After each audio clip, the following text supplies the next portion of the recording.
Good afternoon, everyone. You can grab your seats quickly. We're going to get started.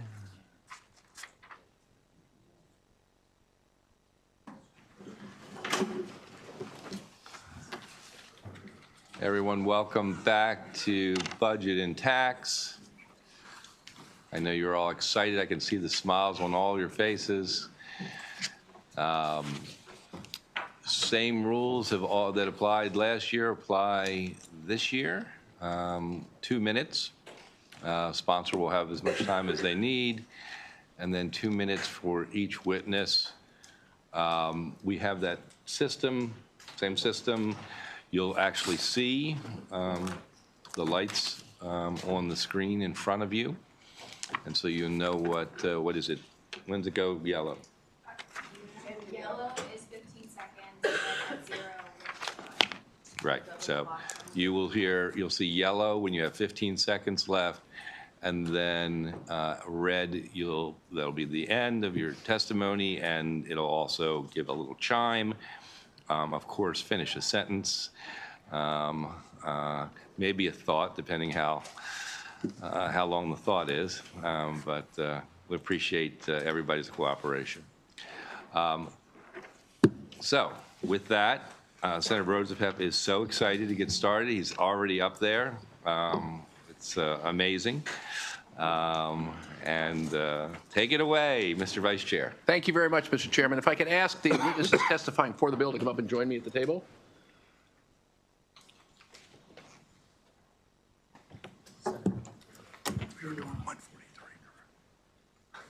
I'm sorry. I thought we were doing Senate Bill 70 first. Apologies. That's what I had on the list. I'm sorry, yes. I like you guys very much, but could the ones who are supporting 170 come up? There you go. All right. Or the one who is supporting 170. Oh, there's more. I think there's more. They're still outside. Oh, good. We'll give them a minute to come in. You're more than enough, Mr. County Executive. But Jessica Fitzwater right there, too. okay, well, let me get started while they come in. So, pretty straightforward bill designed to help the localities deal with their funding of the blueprint, their share of funding for school construction, their share of funding for transportation improvements. Basically, it would allow counties to increase the top rate on the piggyback income tax from 2.3 to 2.7 for incomes above $250,000. Thank you, Mr. Chairman. Thank you. Mr. Executive? That was quick. All right. Thank you, Mr. Chairman and committee. You all know this bill because it's been here before, and we've been talking about this, I think, since 4 years ago that we passed the first bill that allowed progressivity at the local level for taxes on income taxes up to 3.2%, which is the state max, as you know. If you remember back, it used to be that county tax rates were really piggybacked on the state rates. The state rates were progressive. Then they changed it so that county rates were flat. And so the bill that you passed a few years back allowed us to raise the rate in our county. We were well below 3.2, so we raised it to 3.2 for our highest income earners.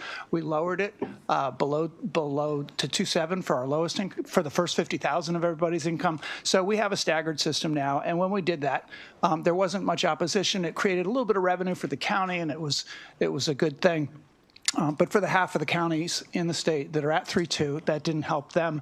And the way I see this is that everybody knows that the first issue before the Congress is going to be to extend the tax cuts that benefited the wealthy at the federal level, and that is likely to happen as they take away funding for programs to counties and states. So we want a circular system here where we're able to take the benefit that those higher income folks get from the federal tax cuts. We want to take some of that money and put that back into, I think, state and local governments so that we can continue to provide the services that are otherwise being cut. So we love this bill. We'd love to have the authority to go above 3.2. We do have different brackets that are proposed here, and we'll talk to the bill sponsors about whether there's a way to align those. But either way, we're supportive of this bill. Thank you.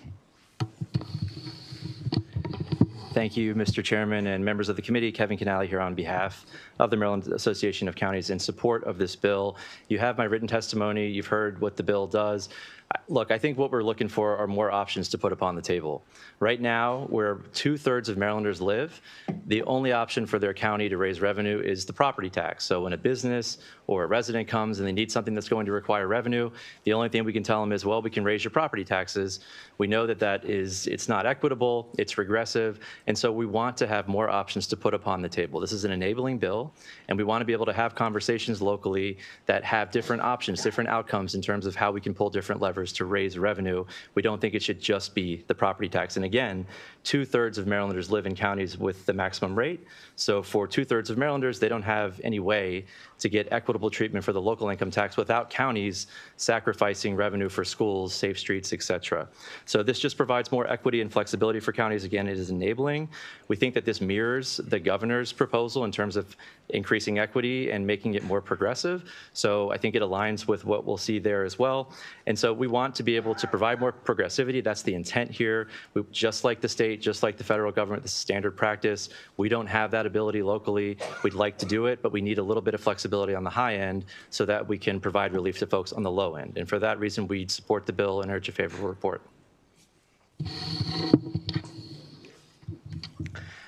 Good morning, members of the committee. Samantha Zwirling from Maryland State Education Association, representing 75,000 members across the state. I'm so excited to be here in this committee today. The folks before me have made a great case for this. MSEA has always been supportive of this legislation, to give locals the ability to make decisions that are right for their communities, and so they can fund their priorities. I'll also note, though, that while MSEA represents K through 12 educators, we also represent faculty at community colleges, and we need to make sure that we're able to make investments in the entire spectrum of education. And so whether that's all the way at our early childhood and pre-K all the way up to community college, it's important if we are really going to grow our economy and make those investments to have the workforce of the future that starts through education and that continuum through education. So this aligns with MSCA's values in terms of making sure that we're not putting additional burden on working people, but that we're able to invest in folks so they're able to make those good incomes and be a part of the state economy. Thank you very much, and we urge a favorable report. Questions for the panel? Thank you all very much. Thank you. We move on to Senate Bill 41. Senate Bill 41, again, if my witnesses who are here could join me at the table? Yep. There we are. Thank you. Mr. Chairman, members of the committee, oops, need the microphone. Mr. Chairman and members of the committee, this deals with a program that this committee is very familiar with, having worked on the creation of the Maryland Small Business Retirement Savings Program, which we set up several years ago to try to help the 50% of Maryland workers who have no retirement savings at work. And we've set up the program in Maryland. It's off the ground. We have thousands of workers now who have retirement savings who didn't have it before. There are a lot more workers who need it, and we need to expand the program and grow the program, and it's on track to do that. This bill is fairly simple. It adds the controller to the member of the board. The board right now is 9 members. I take that back. It's 11 members. It's 3 members appointed by the President of the Senate, 3 by the Speaker of the House, 3 by the Governor, the State Treasurer, and the State Secretary of Labor. And this would add the controller. It makes sense for a lot of reasons. We had legislation last year, I believe it was, to change some of the rules to allow the controller's office to be able to cooperate with the program, to be able to market this to small businesses. The controller's office is incredibly helpful in getting this program off the ground. And Controller Learman herself has invested time and energy in helping to promote it and communicating with businesses. And so I'm a member of the board along with Senator Ben Brooks, and would encourage the committee to pass the bill and add the controller to the Maryland Saves Board. Thank you, Mr. Chairman. Mr. Chairman, members of the committee, my name is Josh Gottbaum. I chair the Maryland Small Business Retirement Savings Board. And other than saying that we strongly endorse adding the controller to the board, because the controller has already gone the extra mile, has made her office available, has made herself available, has worked to publicize the program, we think it's entirely appropriate that the quality of the controller's contribution be recognized in law, and so hope that the legislature will act favorably on this bill. Thank you.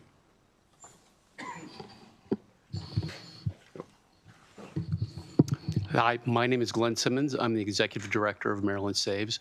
I'm here also to endorse this bill as strongly as I can. Brooke has proven to be a great partner for us on the ground and here in Annapolis as well. Thank you. Good morning, Chair Gazone and members of the Budget and Tax Committee. My name is Tammy Bresnahan. I'm the Senior Director of Advocacy for AARP Maryland. And I can't say any more than Senator Rosapep has already said, except that we have been advocating for this since its inception over 10 years ago. And other states have followed our model as we followed other states, and there's about 23 states in the whole country that are working on this issue, and more people have a retirement savings because of it. So we want you to give them all the support that they need, and we think the comptroller will be a welcome addition. Thank you. Any questions? Is there a motion? Second. This is good. All those in favor? Aye. Thank you all. Thank you. Work here is done. Yes, sir. Senate Bill 143. Okay. Again, my witnesses join me at the table. So this is an issue that this committee is somewhat familiar with. We've had testimony over the years about improvements in the property tax assessment process. And this is a bill that I would say that increases tax fairness, increases revenue for local governments, and increases government efficiency. Basically, the Department of Assessment Taxation does not have enough people, and we don't want them to hire so many people, that they're able to physically inspect every property every 3 years. What this does is harness technology, and the department will explain how it works, harness technology to be able to make sure we've got accurate information on properties so that the department can put the right value on them to make sure they're paying their fair share of taxes. It also sets up a financing system in which the counties would share in the cost, and the counties will talk about that. So I think it's a very well thought out model of tax fairness and increased government efficiency, and I urge a favorable report. Thank you. Good afternoon, or good morning, Mr. Chair, members of the committee. I'm Dan Phillips, the Director of the Department of Assessments and Taxation. Senate Bill 143 would allow the department to acquire state-of-the-art oblique aerial imagery to generate more accurate property assessments. Emerging technologies have provided the department with opportunities to continue to do more with less while delivering world-class services for the people of Maryland. Oblique aerial imagery uses top-angle images taken by airplanes to take accurate measurements and properties without the need for assessors to physically inspect that property. And a study conducted by the department has found that the use of this technology could uncover an additional $1.4 billion in additional assessable base that had not previously been identified by state or local authorities. Use of this technology would generate more than $14 million annually in additional revenue for counties across the state. Oblique aerial technology can, on average, perform work in 1 hour that would normally take an assessor 3 hours to complete on average. The time savings would free up assessors to focus on more complicated assessments, assessment appeals, and portions of the state that are more densely populated with properties and have a higher need for personal attention than others. Furthermore, this technology would allow for a more equitable property tax assessment process by uniformly applying aerial photographic procedures across jurisdictions and across all properties. Senate Bill 143 strengthens the department's efforts to modernize and find more efficient methods of conducting assessments and deliver accurate information to county partners. We request a favorable report on this bill. Thank you. Senator Sullivan, you have a question? Yes, sir. Mr. Chair, thank you for the bill. Just one question I have is the aerial photography that they'll be doing. You said planes, and the problem that we've had recently is drones. Are they going to be using drones, and if they do, are they going to be notified? No, they will not be using drones. Okay. This imagery is done by airplanes that are flying at allowable FAA limits, So they are flying 1,000 feet or above using photographic equipment to get an angle of the property. The technology also allows us to actually be able to use it and measure buildings from corner to corner from that data. It's pretty neat. Well, I think you understand why my concern, because of the concerns we Absolutely. do have, but I appreciate it. Thank you, Mr. Chair. And everybody here, when you come and testify, you have to really bring that mic, for whatever reason, it's a little, we're not getting the volume for whatever reason, so just bring it real close to your mouth. Senator Hellman? Will property owners be aware of what type of assessment tool is being used, whether it is a person or a plane? In general, the aerial imagery would be done statewide, so all property owners would have their houses imaged in that regard. Whenever a property assessor, one of our assessors goes out to the property, we always knock on the door, leave a business card, so that the property owners are aware that we have been there, or that they know that if they are present, they know we're on the site. Follow up? So what happens to the staff that was doing that work? The staff is still going to be there. The problem right now is that we don't have enough staff to visit every property every 3 years. And while we are dependent on building permits, in particular in more rural areas, we are going out and you drive a lot of miles to see that nothing's there yet.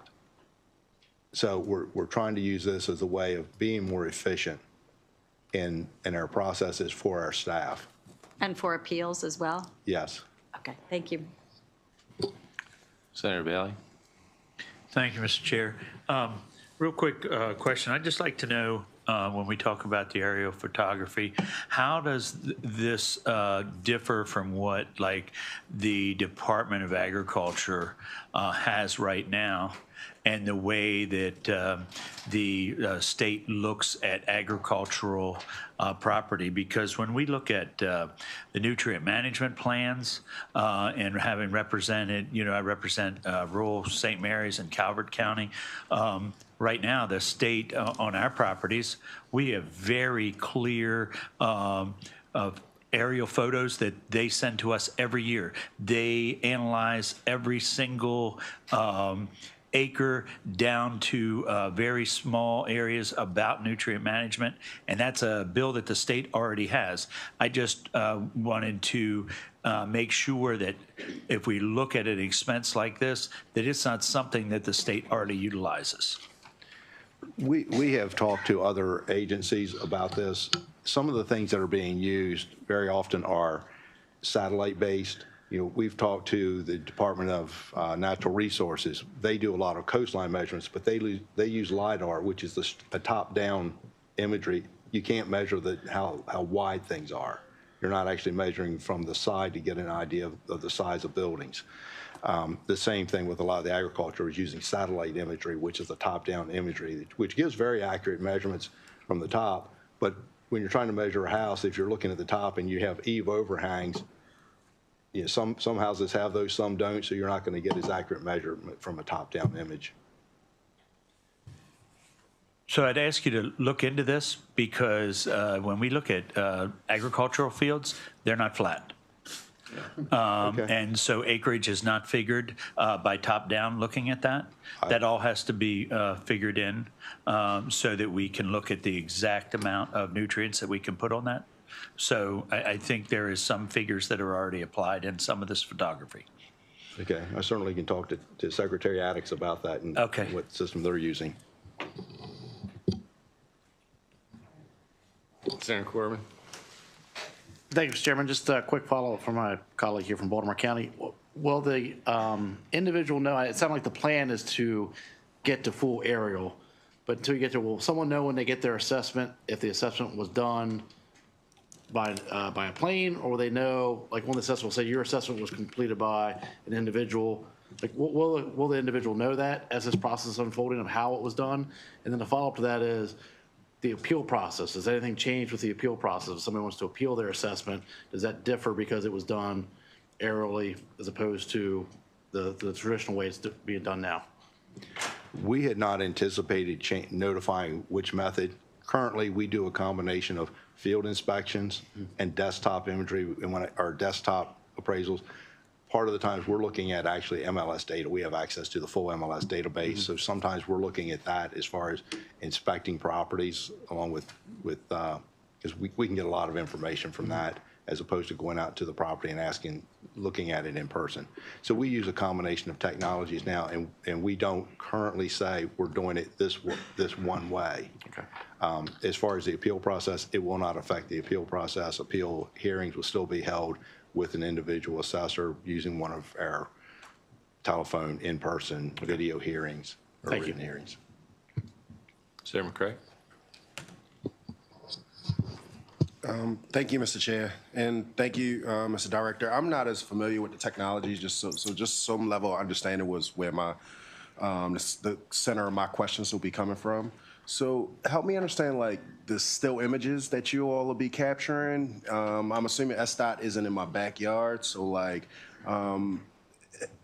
give me a visual of like the guidance and what you're putting out as an agency of images that may be captured that should be protected or things of that nature. Like, where do we store this information? Who has access to this information, or is it not even that level of detail? Currently, it's all stored by a vendor that we utilize. The current vendor that we are using for that, we actually have this imagery available in 9 counties, and it's in partnership with the county governments in each of those county governments, and that those like Prince George's County, Baltimore City, both have this imagery available to us right now. That's done with the cooperation of that jurisdiction, so that jurisdiction has the availability of the images. We use it also, have access to it. And for an example, it would give a side angle of the row of desks here, which allows us to measure that as opposed to something that's straight down. It gives us more detail on what features the buildings have.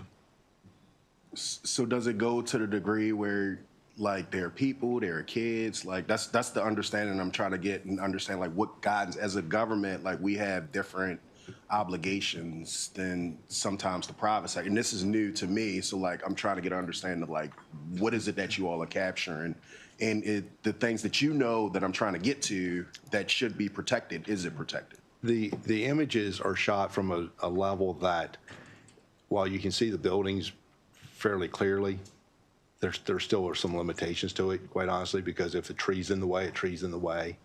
You can see sometimes that there's a person, say, in the yard, not enough to be able to identify the person in any way, but you may see that there's a person in the way, just the way you might see somebody walking down the street in a satellite image.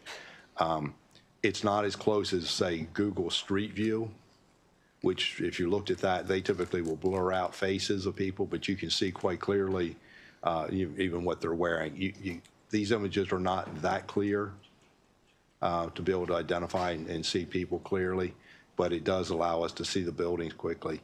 And particularly in some of our more rural areas, it allows us to identify buildings that are back off the road quite a bit.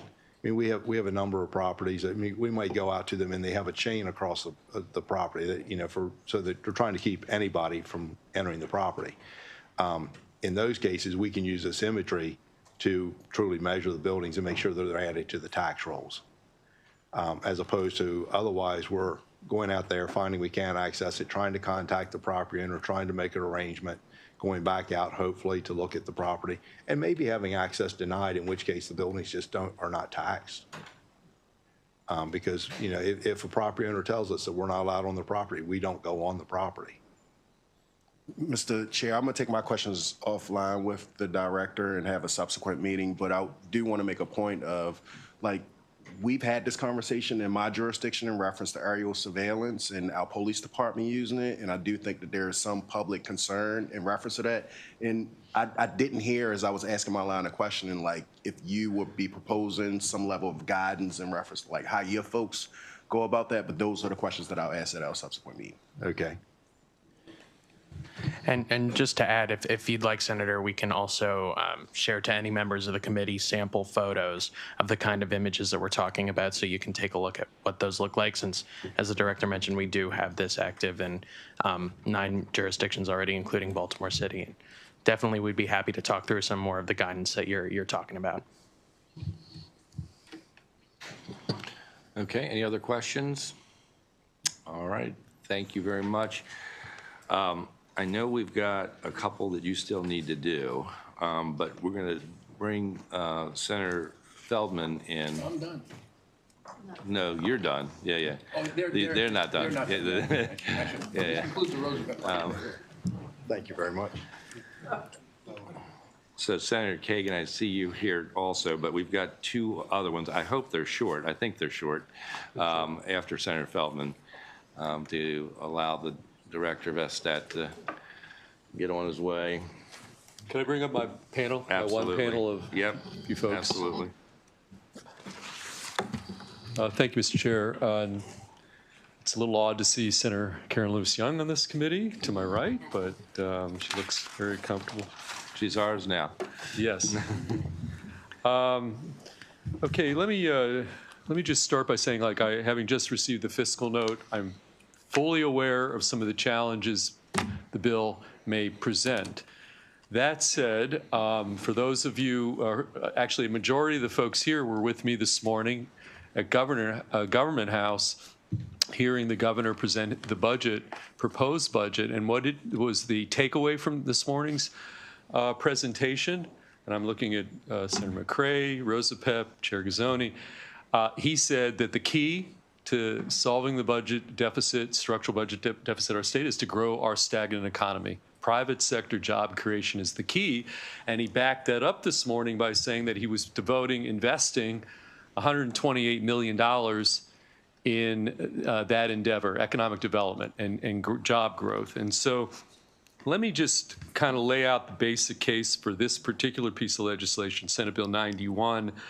And there may be a creative way, albeit delayed effective date, targeting the bill. There's a cap in the bill that could maybe be reduced to get this economic development program, which has proven successful elsewhere, moving here in the state of Maryland. Just by way of a little background, I'll be very brief.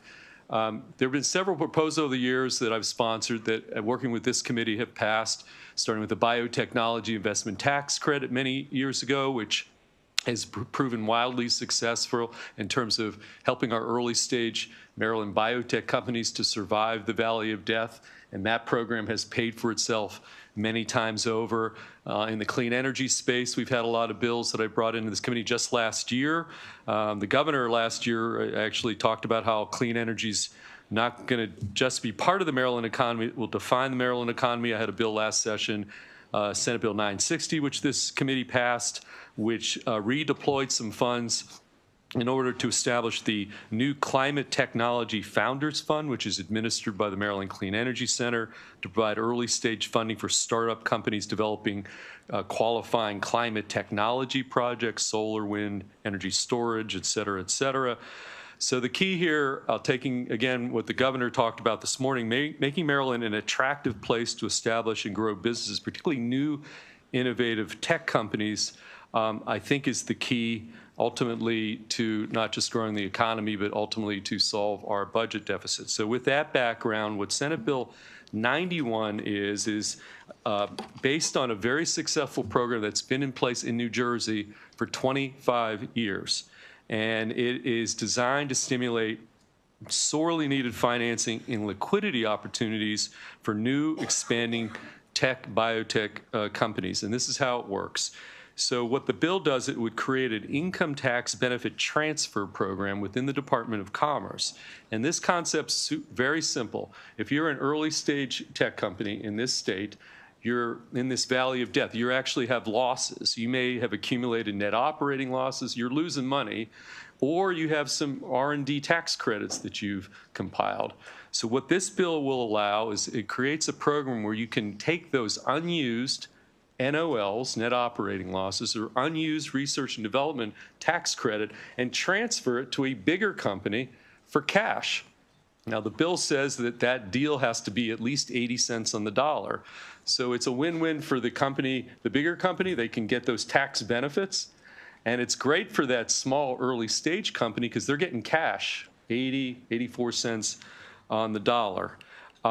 This program will be administered by the Department of Commerce and the Comptroller. They'll administer the program. The bill provides for a cap, a current cap, which again, this committee in its wisdom might want to reduce. As drafted, and this is another, I think, important component, although we're going to have to make an amendment if there's some traction to the bill, the Maryland Economic Development Commission would actually do and evaluate all the potential growth sector economies of our state and decide which is the one, which sectors are the most likely to be beneficial from an economic development growth perspective. And that will be the list of companies, the Commerce Department, they'll take those recommendations and develop a list of sectors within tech that's where these monies should be deployed. So it's a transfer program from small companies that have NOLs and unused R&D tax credits to bigger companies for cash, and I think in that sense everybody wins. The reason I say we'll need an amendment is I understand the Maryland Economic Development Commission, which I serve on, representing the Senate, might be eliminated. So somebody else will have to do that program evaluation in terms of analyzing where the economic growth potential sectors are of our state. Okay, so there's a cap in there. There's also recapture provisions. In other words, if you get the benefit of this program and then you leave Maryland, the Commerce Department and Comptroller can grab that money back from you. This is about incentivizing in-state, early-stage tech companies, getting them much-needed cash so they can survive that valley of death. Transferring those tax benefits to a company that can take benefits. So you'll see some support. We've got a great panel of 3 folks here. We've got the Tech Council, Maryland Clean Energy Center in support of the University of Maryland Energy Innovation Institute, represented here, which is doing a lot of spin-off companies, just like the companies that we're talking about would benefit here. In fact, Governor Moore went to one of the companies, Ion Storage, recently, and we're wowed by the technology. These are the kind of companies we're trying to incentivize, the kind of companies, innovative companies that the governor talked about this morning at breakfast. And so with that, Mr. Chair, I'll yield back to you or turn it over to the panel. Let you say who you want to go first. But that's basically what the bill does. Whoever would like to go first, that'd be great. Go down the line. All right, I guess it's me, dear Chairman Gazzone and Vice Chair Rosa-Pepe, members of the committee. Thank you for inviting us here and the opportunity to address this bill. As Senator Feldman has mentioned, there have been a number of other bills that have gone in the past that this legislature has supported for energy innovation, and I think they've done quite well. The Maryland Energy Innovation Institute was created in 2017 to advance those type of technologies. And I would say in that time period, it's helped create 58 new companies in the state of Maryland, employed 225 new employees. It's raised over $79 million in private investment, $111 million in grant funding for these companies, which just started because of that legislation and the impact it's having. And that's a 33x return on investment to the state based on the money that this institute gets from the CEF, okay? I understand, again, that energy is one of the focuses of this particular bill, but as Senator Feldman said, it could go to other sectors also. The companies pursuing this do require additional investment, and this is an opportunity to do that. And I do believe that it's basically, although I don't have the fiscal note, a revenue neutral in that they were due those tax breaks but could not use them. So ultimately that money will come back. But I would say in addition, by providing it then, that allows them to grow and hire more employees and therefore provide more employee taxes to the state as an offset to this. And so therefore, again, we fully support it, and hopefully you will vote in favor. And thank you, Senator Feldman, for bringing this up. Thank you. And Chairman Gazzone, members of the committee, my name is Ben Margolis. I'm the director of the Maryland Energy Innovation Accelerator, which is a program of the Maryland Clean Energy Center. We work with entrepreneurs, early stage technologists, researchers to commercialize their technology and get it from labs and garages into market. I urge your favorable report for Senate Bill 91. I think it's meaningful and has high potential impact for my entrepreneurs and startups. At the Maryland Energy Innovation Accelerator, we've worked with over 50 startups who've brought in over $50 million of investment from public and private funding into the state and created jobs within the state.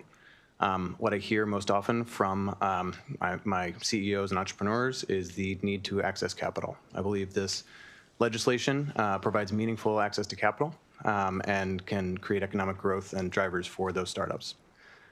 Furthermore, we are administering the Climate Technology Founders Fund, as the Senator alluded to, which is a matching fund to invest directly into our startups, but it has a matching requirement. And this bill will allow us to directly reach out to investors to bring in that capital. And I think it will drive, again, economic growth from those startups, attract investments, attract investors. And I think it will have a significant impact in the innovation economy in the state. Thank you.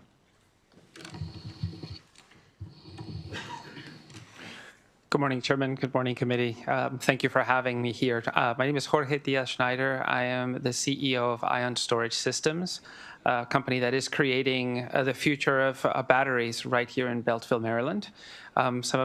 We've had the pleasure of hosting some of you, and certainly the invitation is there for the short drive. I'm here to advocate for Bill 91, and thank you, Senator Feldman, for introducing it. I cannot emphasize how critical these opportunities are because they are powerful programs at the right time.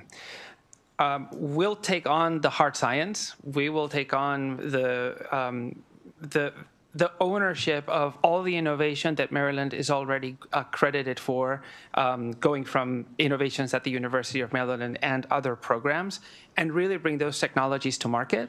But as Senator Feldman was referring to, there is clearly the valley of death, which is where you have a technology, you have an opportunity to go into different markets, but from a capital raise perspective, the need for increased revenues in the form of actual product sales can be accelerated by programs like the one that Senate Bill 91 represents. The other important note for companies that are in Maryland is that it creates a unique ecosystem where the partnerships with universities and research centers, along with the employees that are going to be part of this disruptive technology, complement creating even more opportunities for people in Maryland and the technologies that it will continue to innovate. So from my sense, I couldn't be prouder of the work that the team is doing and to be here today in support of the bill. Thank you. Thank you very much. Questions for the panel? Senator Jackson. Senator Feldman, you mentioned in your opening statement that the small business that cashes in would have to stay in Maryland. So what's the timeline on that? Yeah, let me look at the bill. I think it's within, so say, you mean the recapture provisions? I think they have to stay, I want to say 3 or 5 years, but it's somewhere. You can get back if you need to. Yeah, I mean, the bill's not very long. I think it is, I'm sorry? Say 3 years? I think it might be 3 years. Okay. Thank you, Mr. Chairman. I'll continue looking at the bill while we're. That's right. We can catch up on that. Senator Solomon. Thank you, Mr. Chairman. I see some of the qualifications, you know, 1 qualified employee for the state 3 years, 5 qualified employees for 3 years, 10 qualified for 5 years in state. But my question is that trying to get this benefit and having and applying for the application, is there a limit to this? We probably don't know how many that are in the state, but are we putting a limit to that? The bill as drafted, there's two limits. There's a limit on the overall program, which is capped at $35 million, which is a lot of money. That number potentially could be reduced. In fact, what the bill says is that if the applications exceed that amount, there's an apportionment process, prorated process that kicks in. But then no one single company can benefit more than, I think the number is 15. Again, this committee can modify all those things. So there's pretty tight caps in terms of the overall program per year, and that no one company. This was one of the criticisms early on of the biotech tax credit, that there was a few companies benefiting disproportionately. So this attempts to put some guardrails on that. And back on the to Senator Jackson's point, it's have to maintain at least during the 5 years after. For 5 years, you got to stay in Maryland after you've received this you've been approved. You got to maintain your headquarters or a base of operation for at least 5 years in the state of Maryland before the recapture provisions would kick in. Thank you. Thank you, Mr. Chair. Further questions? Thank you all very much. Thank you. 183, and then 204, and then we'll get back in the regular lineup. Mr. Director.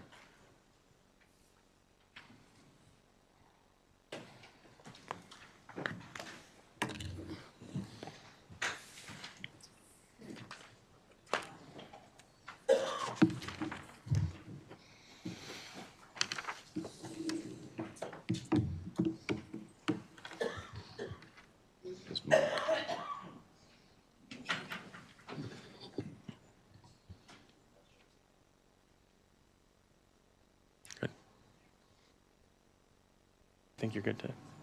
Are we good to go? Got it. Mr. Chair, members of the committee, my name is Dan Phillips, the Director of the Department of Assessments and Taxation. Senate Bill 183 would repeal the requirement that our department calculate and notify each taxing jurisdiction of the constant yield tax rate.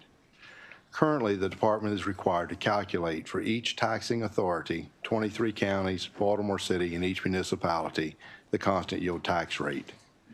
This is a rate which allows counties to collect the same amount of revenue despite fluctuations as they collected the previous year, and despite fluctuations in the property's underlying assessed value. Currently, the constant yield is not used by the vast majority of local taxing authorities. Actually, in a prior session of the legislature, the requirement that those jurisdictions use that was removed from this section of the law. Furthermore, as counties seek to impose tax rate on different classes of property that we do not track, the department's number becomes increasingly unreliable. One of the things that happened this past year was the ability for certain jurisdictions to tax vacant buildings, which we don't track which buildings they're applying those tax rates to. The department has advised counties that it will continue to calculate the rate upon request, but we're asking that this requirement that we calculate it and send this information to the counties who do not no longer use it be removed from the section of the law. The department requests a favorable report on Senate Bill 183. Thank you. So you said some of them no longer use it. Right. But nobody reports it the way they used to. Right? We got rid of that. Nobody reports it like they used to, but some people still want you to calculate it. We have a couple counties, I could tell you which couple that we have talked to, that would still like the information because they have revenue caps and they utilize it for establishing their rates based on that. You know, we will continue to provide that information as we always try and cooperate with the local jurisdictions. We're just trying to remove this job of calculating mailing notices that are not utilized any longer. Okay. Questions? Thank you very much. On to 204. Mr. Chair and members of the committee, my name is Dan Phillips, Director of the Department of Assessments and Taxation. Senate Bill 204 alters the deadline for local taxing authorities to set their property tax rates from July 1 to June 1 of each year. The deadline for local governments to set and submit their property tax rates to the department is currently July 1 of each year, the same date by which most counties are required to issue tax bills. The department requires all local property tax rates in order to calculate the amount of homeowners' tax credits that an applicant should receive by the county and have this included in tax bills. Year after year, these credits are calculated and issued late, usually in revised tax bills, because the department has a short window of time in which to calculate and report credits to county finance offices. By altering the date to give the department's homeowners tax credit division more time, this bill would cut significantly into the number of revised tax bills issued by local governments and the number of service calls fielded by SDAT and local offices for late and missing credits. The department is in ongoing conversations with a number of local jurisdictions and is open to amendments later to a date later in June to accommodate local budget deadlines. We request a favorable report on Senate Bill 204. Thank you.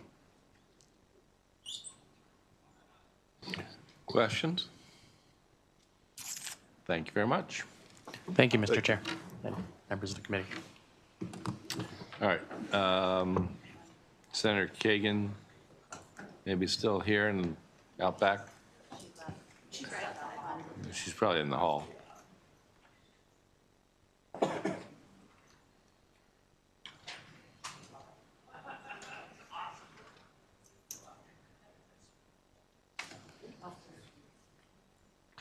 Senate Bill 36.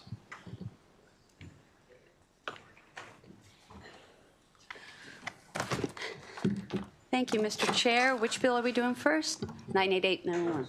Anna, you want to come and sit? Very soon. Good morning, colleagues. For the record, Cheryl Kagan, very proud to be the senator for Gaithersburg and Rockville. This is a really small bill, but it's important. I think you all know what 988 is. It's a suicide and crisis hotline. And our friend and colleague, Senator Augustine, has been kind of the mastermind of making sure that Marylanders have great access to that and that it has funding. The problem is that we don't quite have the interoperability with 911. And a lot of people call 911 because they may not know about 988 yet. When we passed Carl Henn's law, named in memory of my friend and constituent who died when 911 failed, we made the 911 Trust Fund airtight. And we said not one dime of the 911 fund money shall be used for any purpose other than 911. And we are looking to create the teeniest, tiniest little exception, which is to allow the interconnection between 911 and 988. And that's what this bill will allow. And so this is not something that you're going to hear me bless terribly often, but it's all about saving lives and helping people in crisis. So with that, I'm happy to take questions. And MDEM is here in support of this bill, and I urge a favorable report. Senator, what does connection mean? Interoperability is basically the easy, basically transfer of a call. Okay. Senator Jackson. Thank you, Mr. Chairman. And I echo your sentiments here. And basically what it does, I work with Homeland Security in Prince George's, and we have the 911 center there. To ensure that there is a seamless transition from when that call comes in, when the call is triaged, that the call takers know exactly how to get folks the help they need. So, great bill. Thank you, Senator Jackson. I appreciate and endorse everything you said, except we call them 911 specialists, not call takers, because they are all that and they are amazing.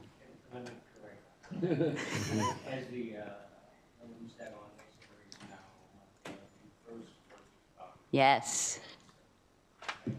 Thank you, Senator Jackson. Very good. Did you want to testify? Not necessarily. I have nothing to add unless there are questions for MDEM. Okay, Just great. introduce yourself. Thank you all. Who you are. Thank you. Okay, I think he's moving on. Senator Kagan. You good? Completes the hearing? Thank you. Okay. 105. Okay, 105, so I'm just going to take not very much time of yours on either bill, but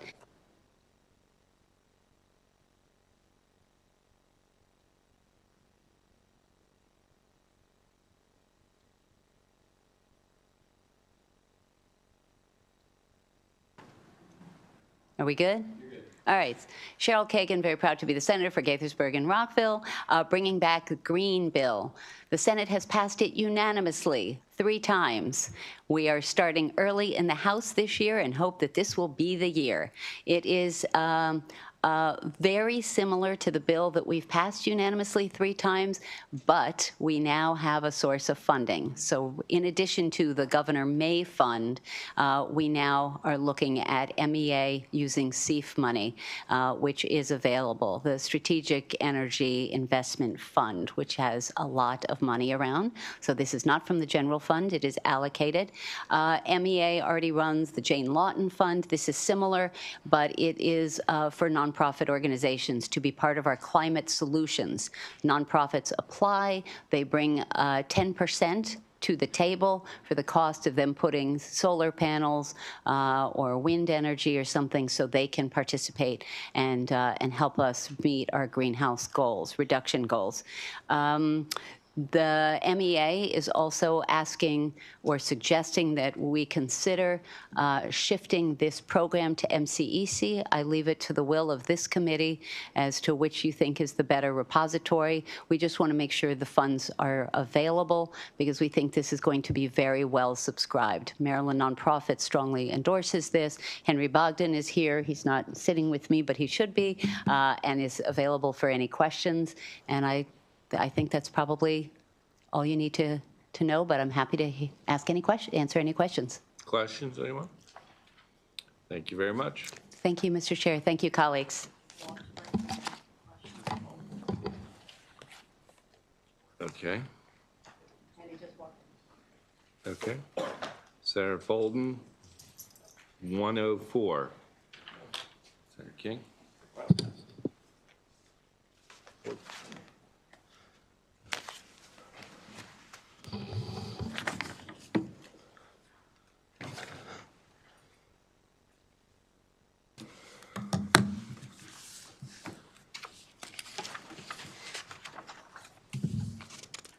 Madam Chair, committee, esteemed colleagues of the Budget and Tax. For the record, Senator William Folden, representing District 4 in Frederick County. Before you, I have SB 104 for the income tax credit for individuals residing with and caring for elderly parents. The impetus behind this bill is we're seeing a lot more elderly population in the state of Maryland, to where we're seeing their children taking care of the elderly parents in an effort to not have to place them in community living facilities. There's an extra burden on the family for that, and many of them, they take it on because it's what they want to do and it's the right thing to do.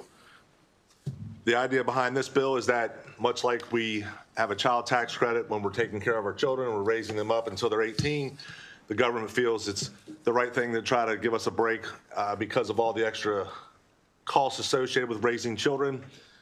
Conversely, in the twilight of our life, we don't have a similar process available to help us keep our parents living with those those family members.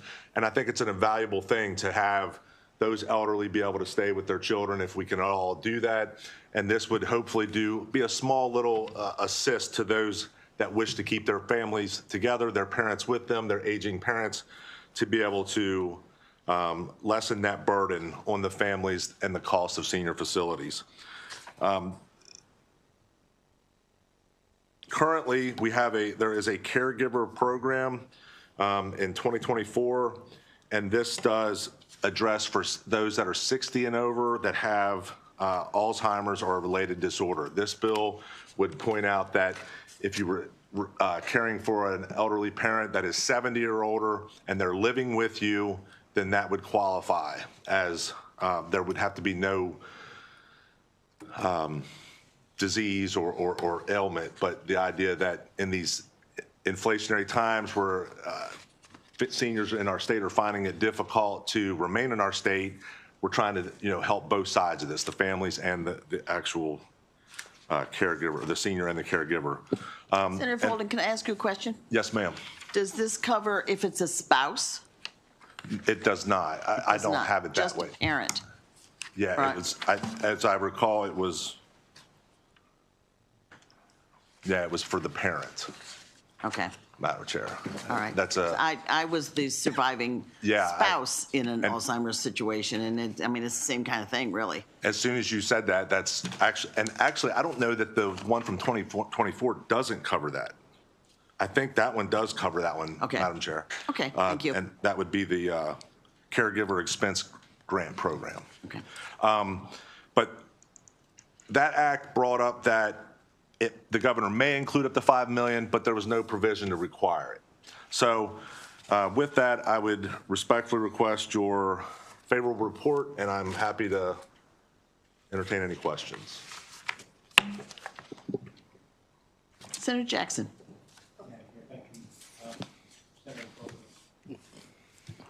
Thank you, Madam Chair. Senator Folden, you mentioned a couple things. One, you talked about the age. Yes, sir. The bill specifies elderly, but as the chair mentioned, while we may enjoy having our parents and loved ones around longer, we are also seeing a disproportionate number of folks who are actually being diagnosed with Alzheimer's earlier. Right. And so if we're talking about, what was the age? 70 on this bill. Yeah, if you're talking about that, I mean, so is there a provision for any premature? So there, in the other bill that I spoke to, Senator, it's references under that grant, caregiver expense grant program. That one says that if it doesn't require it to be a parent, it just says an adult that's 60 or older that has suffering from Alzheimer's. But this program is not currently, as I understand it, it's not a mandatory allocation of funding. It's a may if the governor, it's only up to $5 million. But it does do a similar And that leads to my second. So I think the age is always a challenge. Yes. First of all. And secondly, Madam Chair, are you mandating? Would your piece of legislation mandate that this occurs? So, yeah, I mean, this is my first time in front of Budget and Tax. I'm going to ask for a mandate. I got it. Yeah. Look, why not? $3,000. Look down in front of you, No, sir. I'm not asking for a mandate. I'm asking for the opportunity that should funding be available, that it be allowed to be. I was just going to, this year with this year's technology, each and every time we say anything, either into the microphone while it's on or not, it's right there in front of you. Right. Just wanted to hear that. Thank you. I appreciate Welcome to that, Budget and Senator. Tax. Thank you. Thank you. Senator Benson. Yes, good morning. Good morning. Thank you for your presentation.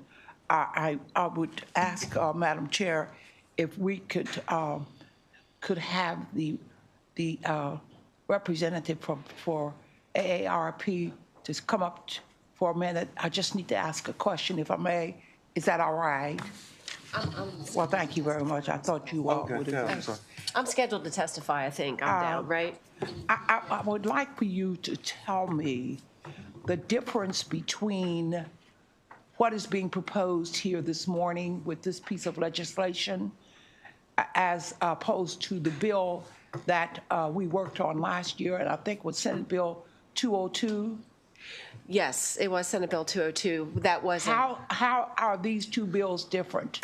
So, like Senator Folden described, Senate Bill 202 is a grant program for families that Could you put your microphone closer? Sure. I'm sitting beside a senior citizen here. That's okay. So the grant program is for, like Senator Folden acknowledged, that it's for people that are 60 and older, and there are income guidelines. So people that are caring for a loved one, I think it's $75,000 for an individual person, and then $150,000 for a couple, $100,000 for a couple, and then they can apply to the Department of Aging for a grant up to about $1,000 a year. Now, Senator Folden is also right. We have spoke to the governor's office. We've spoken to Budget and Taxation. We have meetings with other legislators in Ways and Means and on this committee talking about trying to get funding. We do recognize that this is a very difficult budgetary issue, but we also know that a lot of people are suffering. And a lot of people are suffering, and they need to be acknowledged that they are suffering. They're taking care of their loved ones, and they're doing it out of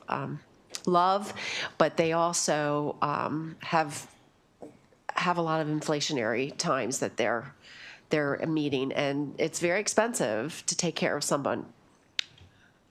So the bill from last year does not limit itself to persons with Alzheimer's. It does not. That's number one. Right. And number two is the bill did pass, but it passed without the funding. That's correct. Now, I'm just trying to figure out how we can make this work, because what is being proposed here this morning is extremely important.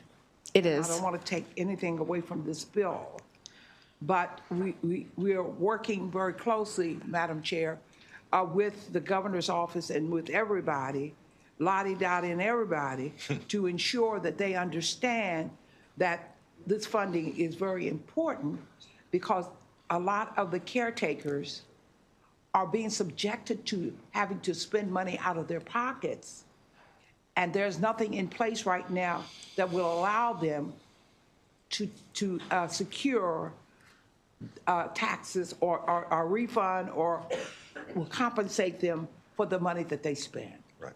So I'm just trying to figure out how we can work this out so that something good will come out of it. Well, we're hoping that there is some funding available in the near future. So, and because we would like to be able to advertise and make sure people know. We have had probably hundreds of calls about the grant program from individuals looking for some relief. And what I was planned to say about Senate Bill 104 is that it's more narrow, because these parents have to be living with their adult children. The grant program doesn't say that, but it doesn't not say it either. So they would be eligible either way.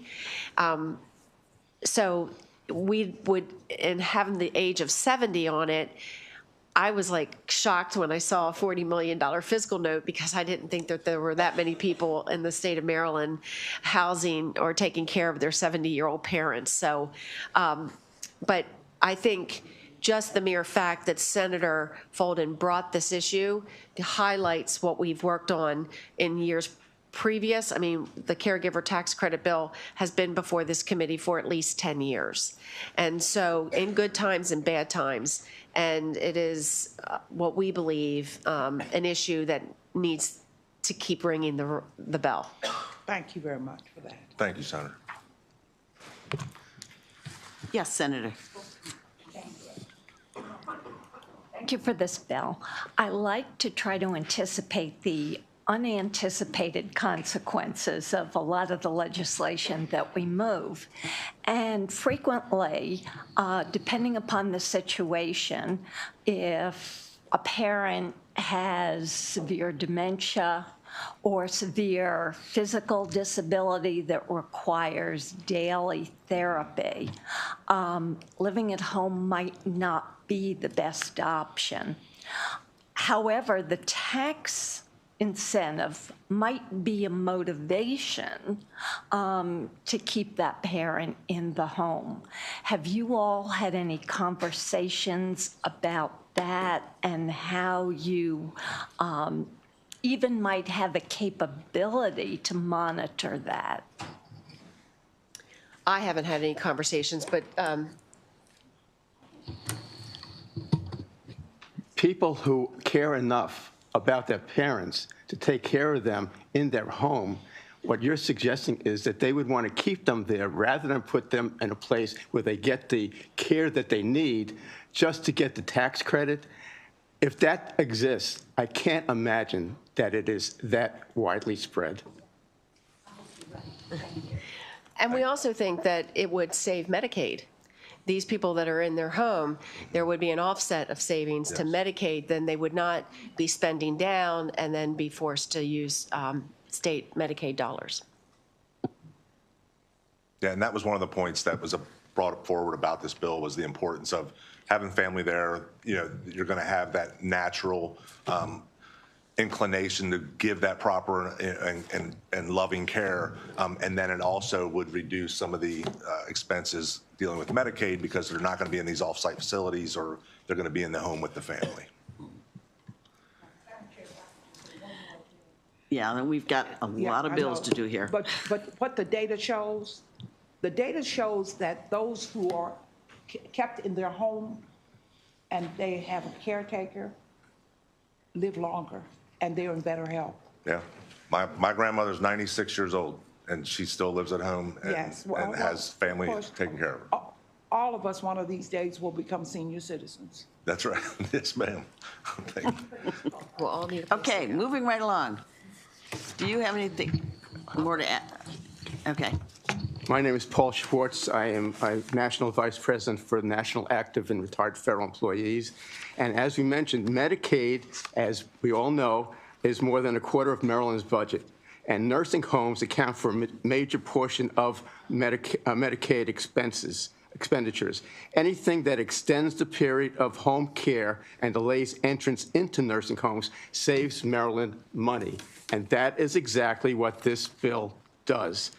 From AARP's report entitled Valuing the Invaluable, we know that in 2021, about 38 million family caregivers in the U.S. provided an estimated 36 billion hours of care to adults with serious or disabling health conditions, with the economic value of these unpaid contributions totaling approximately $600 billion.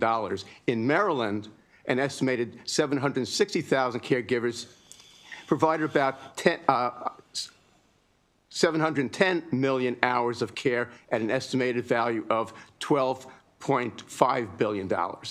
Now, we are experiencing a budget shortfall. We are aware of that.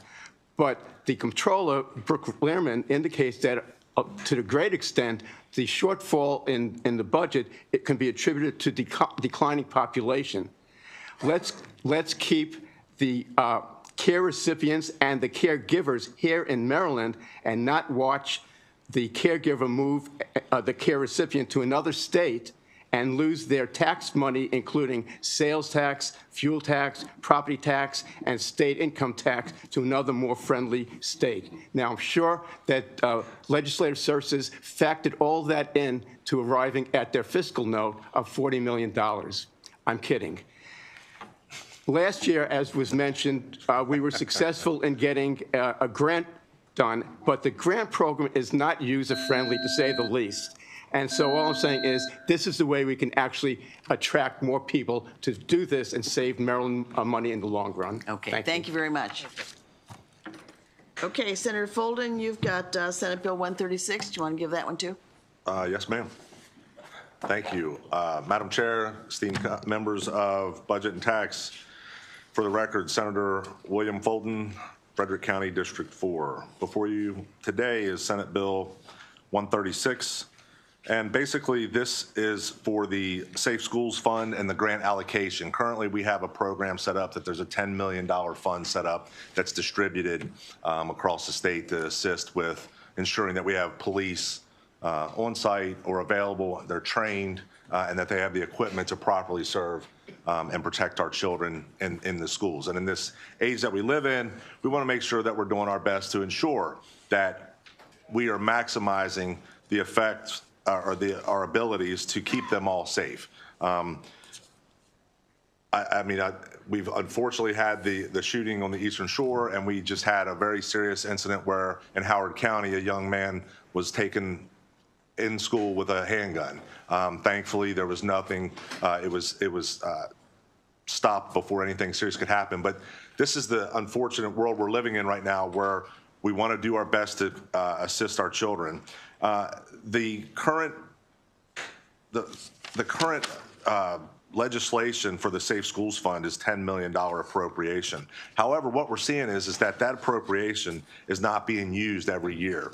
It's in, but the current legislation does not allow the excess money to be reallocated. In 2023, $6.2 million of the $10 million allocation remained unspent for our children to be safe in our schools. In 2024, $3.7 million of the $10 million remained unspent. The only thing this bill would allow us to do is to realign and reallocate those fundings to the schools that are most in dire need for the safety and security of our children. So with that, I am happy to entertain any questions, and I would ask for your favorable report for SB 136. I don't see any questions, and thank you very much. Thank you, Madam Chair. Y'all have a wonderful day.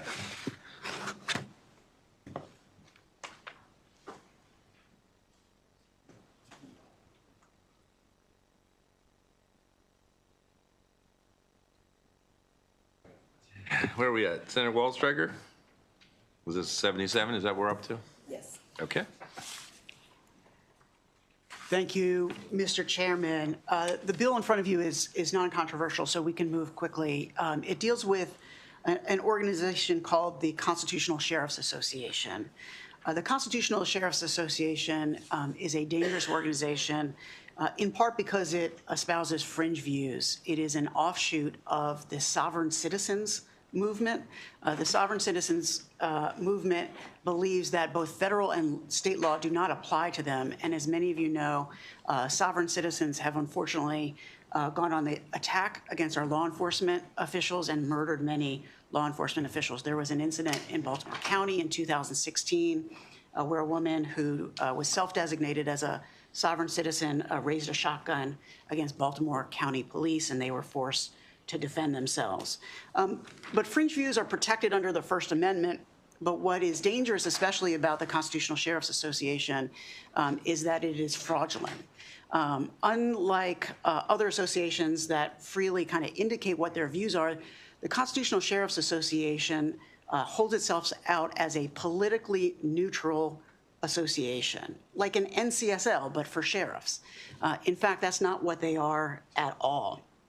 They defraud mainstream sheriffs into membership into their association and then sell continuing education to our sheriff's offices utilizing taxpayer dollars in order to fraudulently spread their propaganda to our local sheriffs. And so one of the ways that you know that the Constitutional Sheriffs Association is fraudulent is the fact that it's not an association at all. It started as an association like NCSL, like any number of associations, but because associations are forced to disclose their membership and their donors, the Constitutional Sheriffs Association reformed itself as a private corporation in order to avoid public scrutiny. And so we want to make sure that our local sheriffs are not inadvertently defrauded by the Constitutional Sheriffs Association, posing a risk to our community and utilizing taxpayer dollars in a way that is inappropriate. And so this bill simply disallows our local municipalities, our local government, and the state government from providing any funding to the Constitutional Sheriffs Association. With that, Mr. Chair, I ask for a favorable report. Senator Corbin. Thank you, Mr. Chair, and thank you for the bill. Appreciate the information. Just a quick question. Obviously, it doesn't sound like that we want to support anything there. Are we seeing that now, or are some municipalities or some local governments have been unknowingly supporting this organization? Like, do we have any information on that as far as, is that what's been happening? It's been happening across the country. We don't have any evidence of it happening here in Maryland. Okay. But I think we want to prevent it from happening. Okay. Thank you. Senator Jackson. Thank you, Mr. Chairman, and thank you, Senator, for bringing this bill forward. Look, when solicitations go out for organizations, you see your name sheriff, you see your name police, you see your name healthcare providers, folks write the check, and it's not so easy to clamp down. This is a terrific piece of legislation to help, and when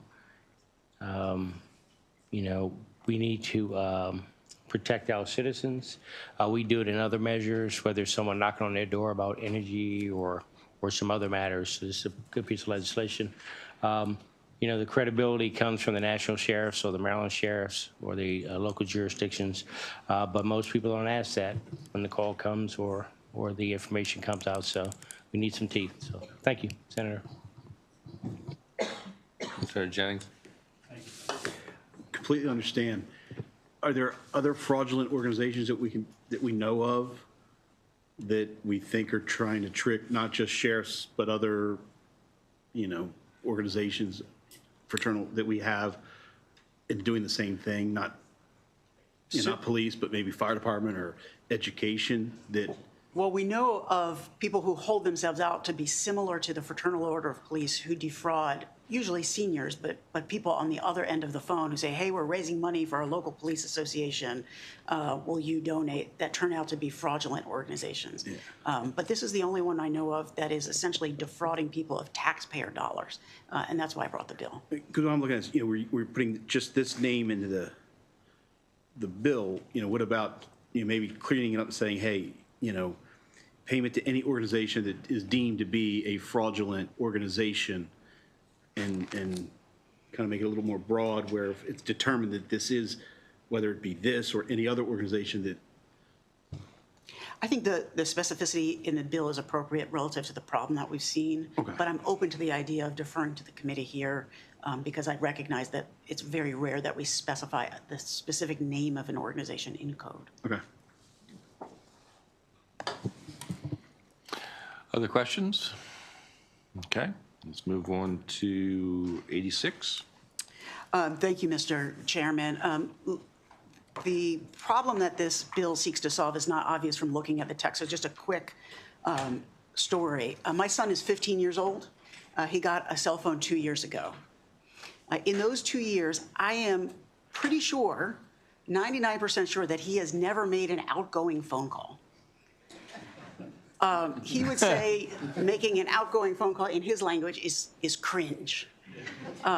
There is a generational transition that is happening right now that we need to know about and reflect as policymakers. Young people, especially young men, do not make outgoing phone calls. It is considered weird and outside of the norm. Coincidentally, the main population that is engaging in sports gambling in our state and across the country are young men. So in 6 years, my son will be eligible to participate in sports gambling. I have supported sports wagering in this state. It provides revenue for programs I value. But it is majority young men who are participating in this. Most of the sites and apps for sports gaming indicate that if you have a problem, you should call 1-800-GAMBLER. But young men don't make outgoing phone calls. And so there's a notion that perhaps these apps and these sites should provide a link that young people can click through to obtain help. And that's what this bill is intended to do. And we think it accomplishes that. The bill is supported by the Maryland Center of Excellence on Problem Gambling and our Maryland Lottery Gaming and Control Agency. The agency has proposed an amendment that is technical and clarifying. That amendment has been provided to council, and I support that amendment. I think the wording that they have utilized is superior. Thank you, Mr. Chairman. I just wanted to say I support this bill. I have gotten so many phone calls in the last few months and talked to people that have employees that have gotten in way over their head with the sports betting, and I think at this point, anything at all that we can do to help these young people, especially that are getting so over and under with it, we got to help in any way we can. Other questions? Thank you very much. Thank you, Mr. Chairman. Okay, Senator Simon there? Oh, there you are. 131.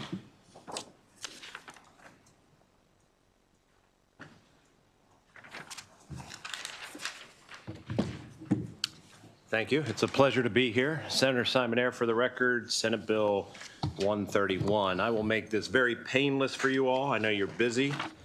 This is a local Anne Arundel County bill that provides enabling language for property credits for grocery stores and food desert areas.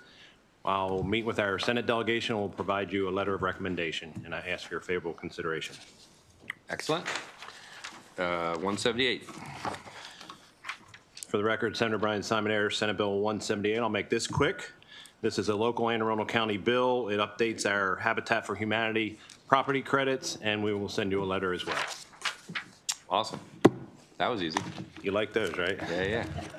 Keep them coming, everyone. Keep them coming. Thank you. All right. All right. What? Yeah. Did I miss? Oh, did we miss someone? Yeah, Ashley. Ashley Towler? I think they were signed up on a couple things. Oh, they were? I think so. I think so. Oh, no, is this Ashley? Oh, I'm sorry. Hello. Thank you. Apologize. I was like, wait a minute. Did I miss? Was this, which bill was this? This one's for SB 86, but I'm Okay. also testifying for another one. Okay, yeah, I thought I saw you on a couple. I thought maybe, Yeah. yeah, okay, got it. Yep. So I'll start. Good morning, Chair and Committee. My name is Ashley Toller. I'm the Policy and Advocacy Manager with Maryland Coalition of Families, and I'm testifying in support of SB 86. Oh, you need to pull your mic. Oh, sorry. Last year, we served nearly 5,000 families, and 2% of those families were families of a loved one with problem gambling. Educating and providing resources such as Maryland Center of Excellence on Problem Gambling helps people get help sooner.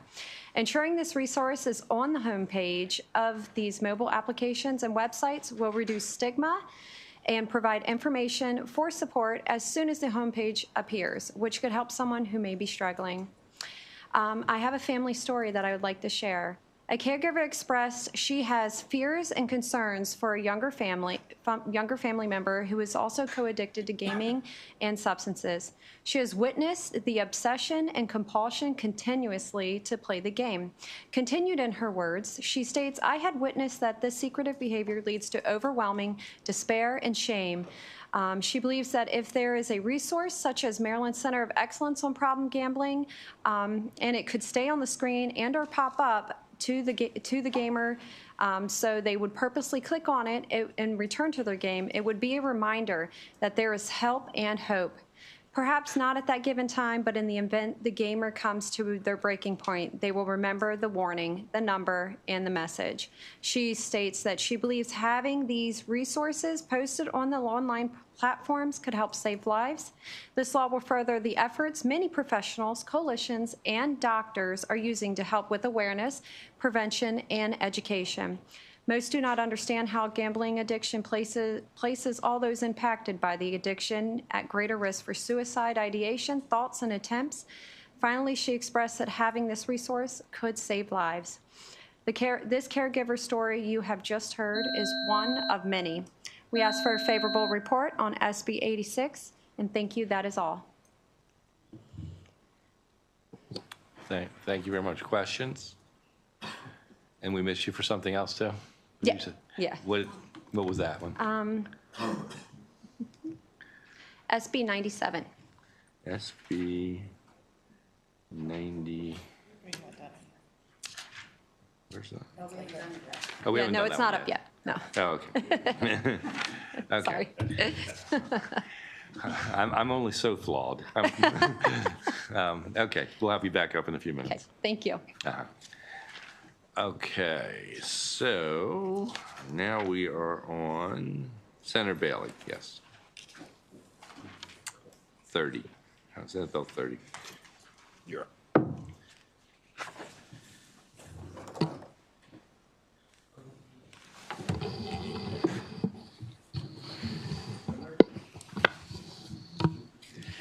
Thank you, Mr. Chair. Members of the committee, Senator Bailey, representing St. Mary's and Calvert County for the record. Senate Bill 30 would increase the maximum value of the income tax subtraction modification for public safety employee retirement income from $15,000 to $20,000. In 2023, the General Assembly passed legislation which increased the deduction for military retirement income received by individuals who are at least 55 years old to $20,000. Prior to the passage of this bill, the subtraction modification for military retirement and our hometown heroes was the same. It was $15,000 across the board. Senate Bill 30 is intended to match this increase for the deduction of the public safety and the military income. I believe that every Marylander deserves an income tax-free retirement. This will continue to move us towards this goal while recognize the important work that our public safety retirees have done and will continue to do in our state. We want our hometown heroes to stay in Maryland while they work protecting our residents here is done. Senate Bill 30 will help incentivize these retirees to remain here. I respectfully request a federal report on Senate Bill 30. Thank you for your consideration. Thank you. Any questions for Senator Bailey? Going once, going twice? Okay, please. I actually signed up for SB 155, but I clearly support SB 30. Okay, all right. Any questions from members of the committee? Okay, thank you very, very much. That concludes the hearing. No? Who are we missing? I'm sorry. I think we have Jeff Buttle. Oh, I'm sorry. Come on up. Thank you. Thank you, Mr. Chair. Jeff Buttle, on behalf of the Professional Firefighters of Maryland, we represent approximately 10,000 professional firefighters and paramedics across the state of Maryland. We're here in support of this bill. I won't take too much of the committee's time. This bill has been certainly before the committee before. This is a move forward that would move us up and give us parity with what the current military income subtraction modification is at $20,000, and would go a long way to keeping our firefighters and paramedics here in the state of Maryland after they retire, which is really where they want to stay. We don't want to lose them to neighboring states like Pennsylvania and Delaware after serving the community for a number of years. It would be nice to give them a sufficient tax incentive to want to keep them here in the state of Maryland so they can retire right here. Thank you. Mr. Chair, one more quick but very important item is my colleague, Senator Jackson, helped me, and we filed this bill together last year, and it was an oversight on my part this year that he was not included because he clearly sees this as the same importance that I do.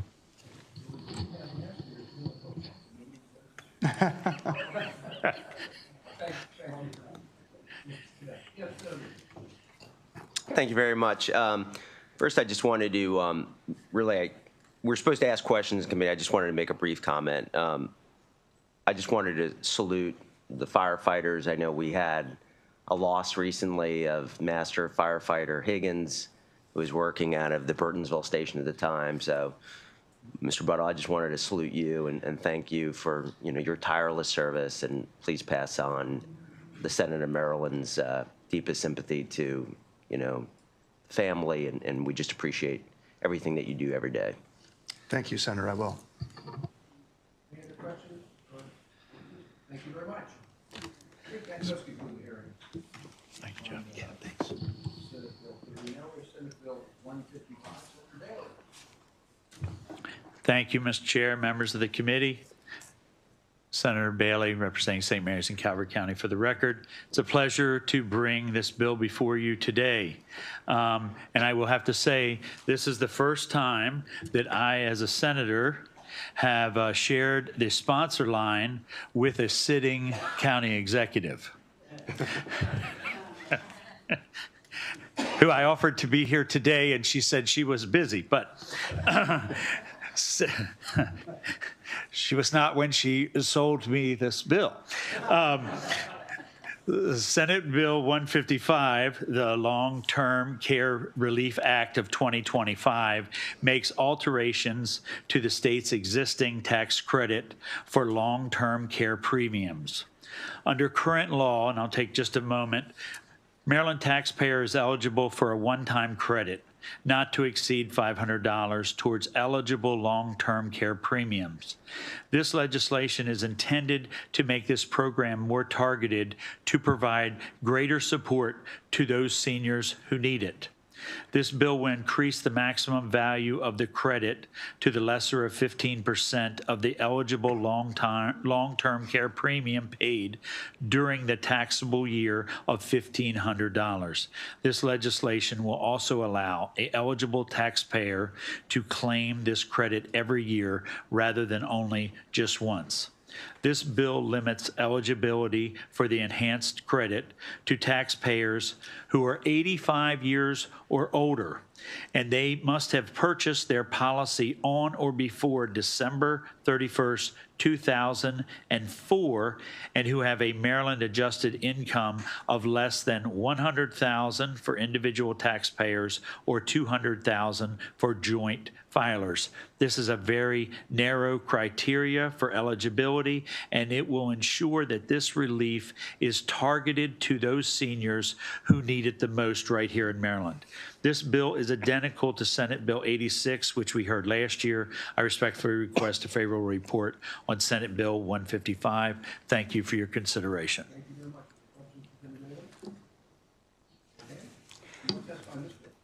Yes, yes. My name is Paul Schwartz, and I am the National Vice President for NARF. I have testified before this Senate committee, as well as the House Ways and Means Committee, on the need for Maryland to incentivize the purchase of long-term care insurance for close to a decade.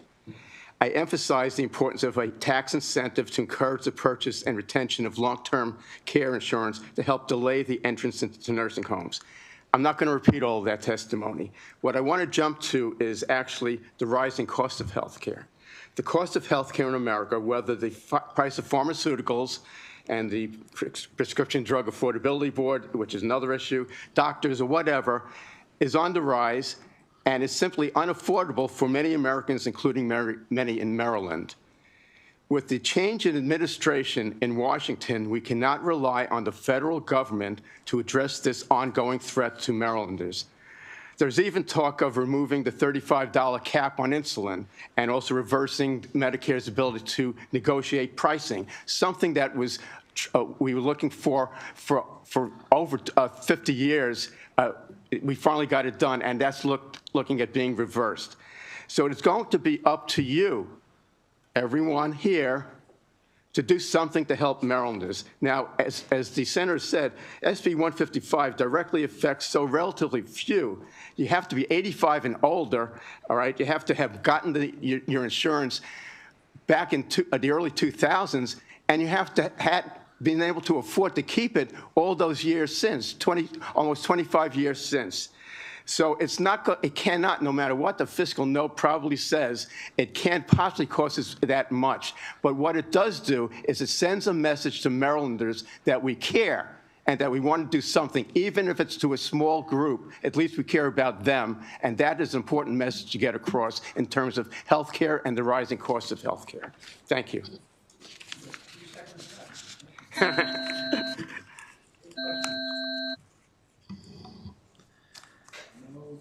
Okay. Do we have any witnesses on this bill? No, we're good. That concludes the hearing on Senate Bill 155. Thank you. We'll go to Senator Gray and Senate Bill 97.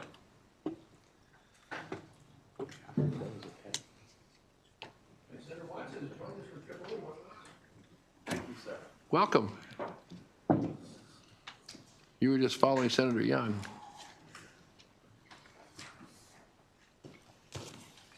Yeah, whoever you have on your panel, please come up. If that's everybody, that's great. That was what I was about to ask. You're on. Yes, sir. Good afternoon, Mr. Chair, members of the committee. I come to you for the record, Corey McCray, Senator for the 45th Legislative District, Northeast East Baltimore City. And I'm here in reference to Senate Bill 97. Mr. Chair, when I think about Senate Bill 97, I think about those young scholars that may need that extra step, that wraparound service, that mentor from that standpoint to be able to get to the level of guidance so that they could be successful and be good human beings and just successful from that standpoint and contributing not just to our city, but also our great state of Maryland. There's organizations such as the one that I know of, Next One Up, who does that work.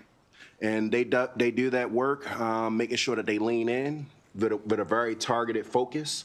And what you'll be able to hear today is not just the story and the work that's taking place at places like Next One Up, but why is it very important for this level of service, not just to get the private support, but also just a level of public support from that standpoint. What this bill, what Senate Bill 97 does, is create a grant program through MSDE to make sure that those resources for those organizations that are doing that work have that level of ability to be able to do so. And I'll stop talking right there, but I'll let the subject matter experts deliberate a little bit more and tell you all about Senate Bill 97. Thank you.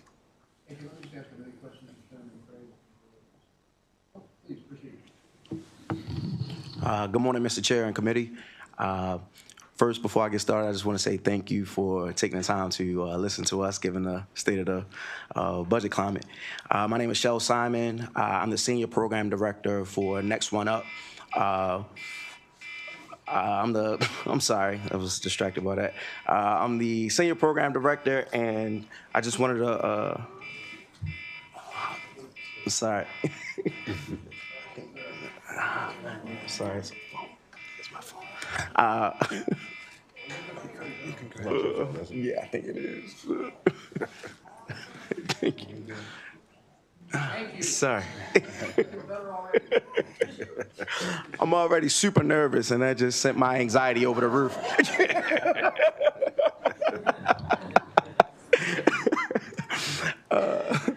But I'm sorry. Thank you. So just to give you a little bit of background on who we are at Next One Up, we're a long-term mentorship program for young men. We recruit young men from underserved communities within Baltimore City from ages 12, and we stick with them all the way through the age of 21. We were founded 15 years ago by a Baltimore City teacher who was really just looking to provide summer enrichment opportunities, SAT prep, and athletic camps for young men. At that point in time, I think we were only serving 4 young men. Today, we serve 219 young men and their families. I want to shout out Senator Zucker because you visited our facility and, really supported us in gaining capital funding to bring a 15,000 square foot program home to our members in Belvedere Square. That was pivotal in elevating our program. Just to highlight some of the success that we've had, 100% of our young men graduate from high school on time. 90% of those young men go on to college. 92% of them are gainfully employed once they graduate from college. On an annual basis, our young men serve 15 to 20 hours of community service within the Baltimore community because we really lean on them to be the future leaders of Baltimore City. I think Bill 97 really, for organizations like us will be crucial in helping us continue to do the groundwork to help lead these youth into future pathways of success. I think just from my experience and the work that I've been able to do at Next One Up over the last 10 years, I'm very rewarded by the accomplishments of our young men. And I think just investment from you all, you'll be able to see a return tenfold. Great job.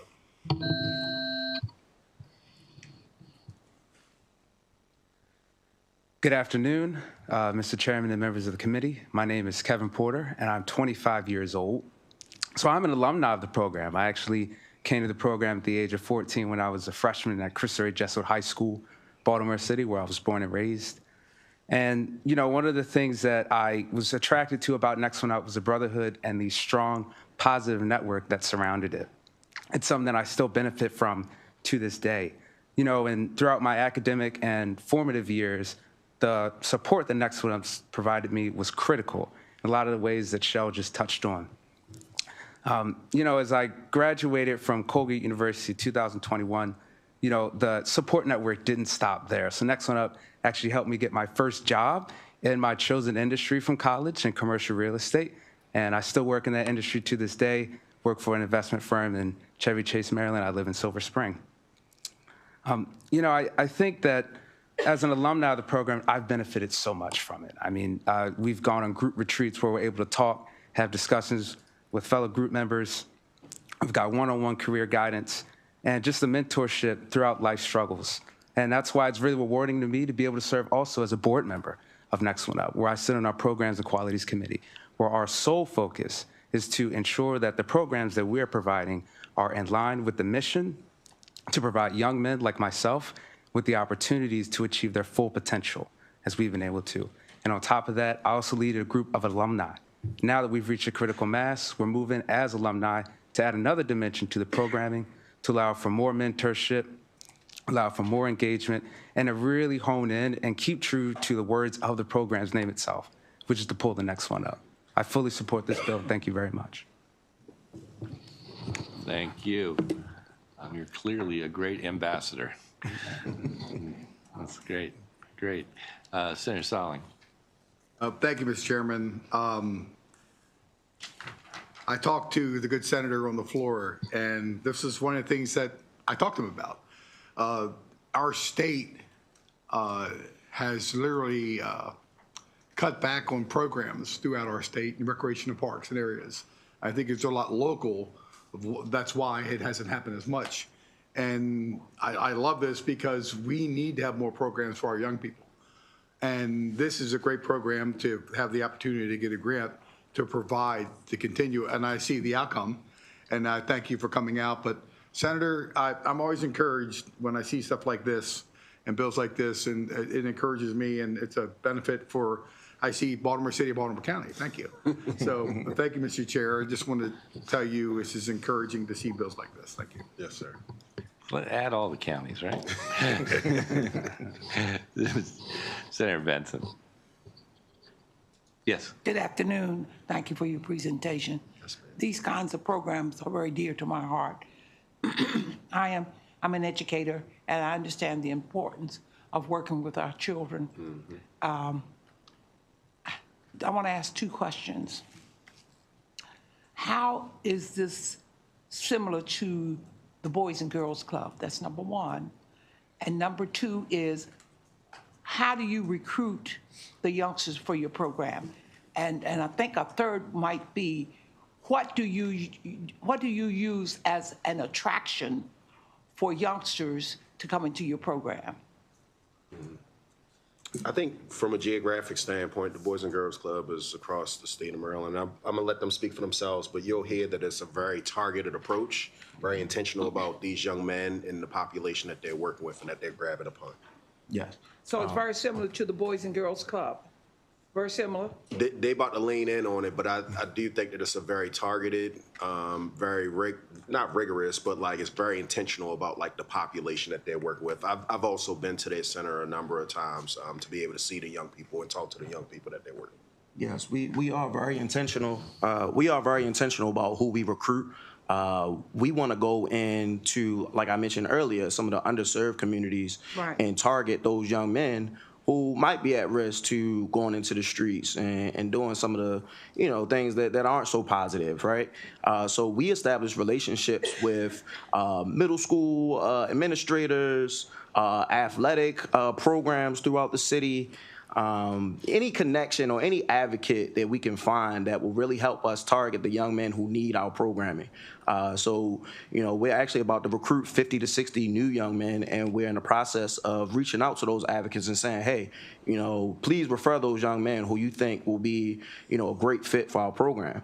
And with those young men, there's an entire admissions process that we have because we want to work with young men that want to be in our facility.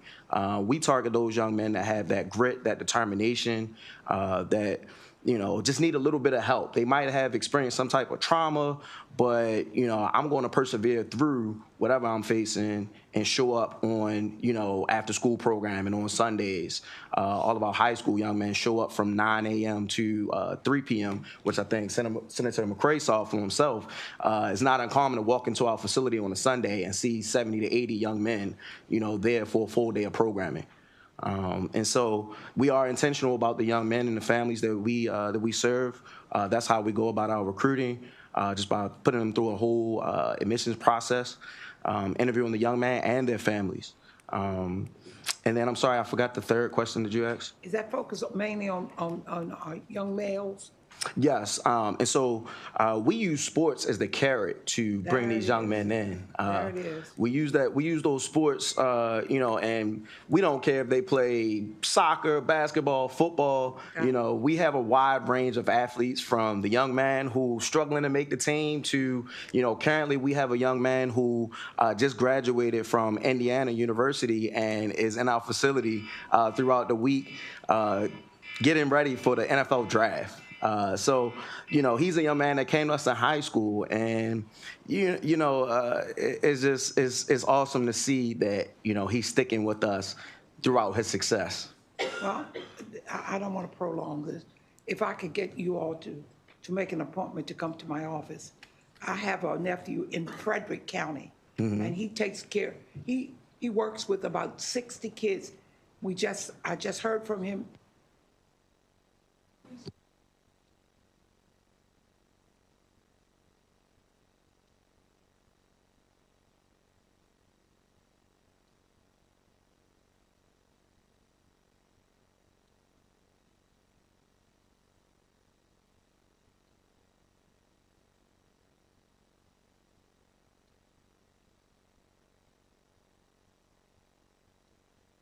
About like emotional intelligence and sometimes what we're not learning as young people, like instead of going 0 to 120, teach y'all to go 0 to 2.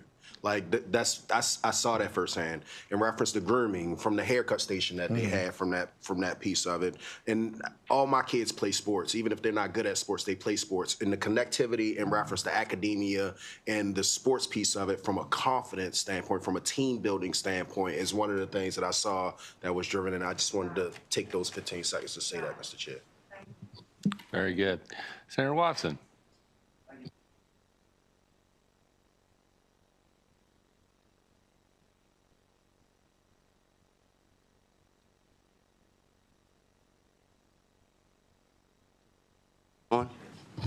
Here representing the Triple E Committee with a couple questions. One is this solely for males?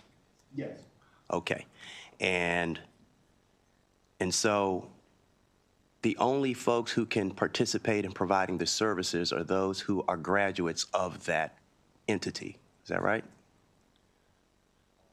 Correct. That's the way the bill reads, right? So if you're going to provide services to a young person, the person providing the services is someone who's already went through your program, right? Correct. Okay.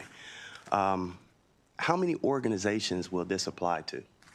Not sure how many it would apply to, but look forward to working with a few targets.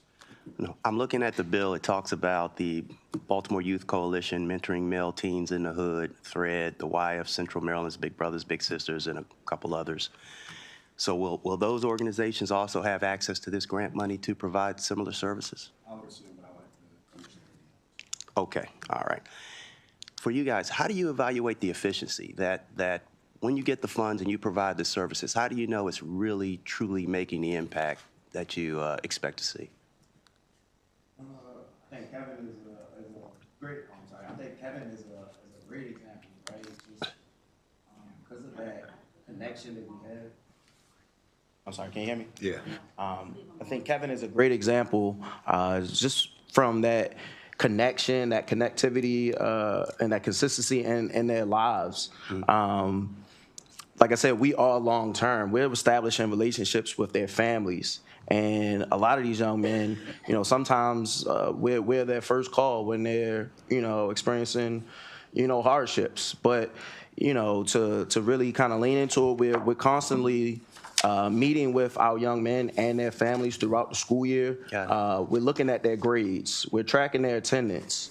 We're looking at we have a college council on our team who, for many of our guys going to public schools, their college counselors might have 400 to 500 students on their caseload. Within our program, we have 25 young men at each grade level. So they have a little, closer connection to our college counselor, and she's able to, walk them through the entire process. So we're tracking the number of colleges these guys are applying to, the scholarship money they're awarded, all all of these things, and like I said, it just kind of builds up to that connection that happens long term. And seeing these, we have a motto: healthy and wealthy. By 25. Where are you at the age of 25? Are you outstanding citizen of our community? What's the age range of folks that you would take in? 12, so sixth grade, all the way through college. All the way through college. So 12 through 21. Okay, and you had mentioned you were looking at 50 to 60 new folks. So correct. Leads me to ask a question about your facility. How large is your facility?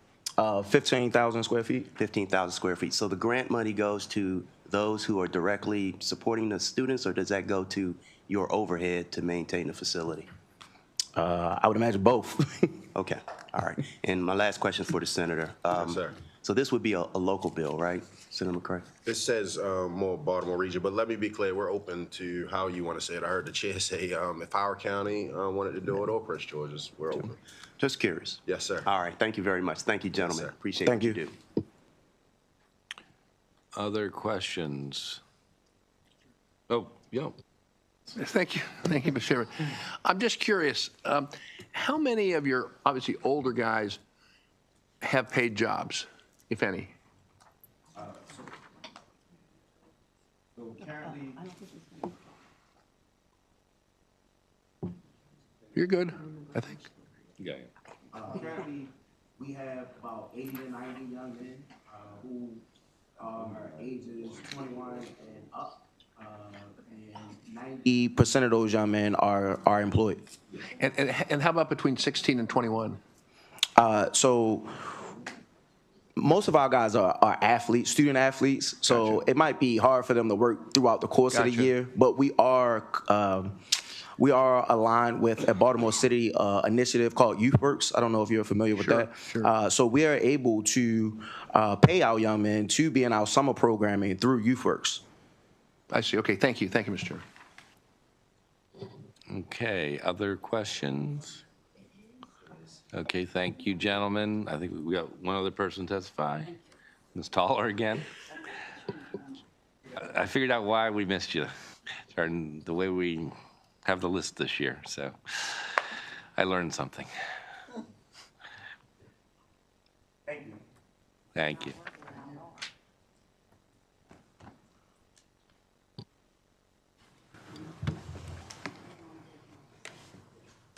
Hello again. I'm going to get right to the point. So I work for Maryland Coalition of Families, as you know.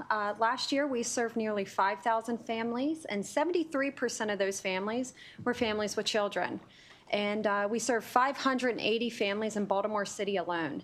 The services this organization will be able to provide listed in the bill, and this bill is essential. Sorry, my computer's dying on me. It is a critical time in the life of a young person during adolescence when supports such as those offered by this program would foster better outcomes and strengthen community supports. Amendments suggested would be for the bill language to include students with disabilities.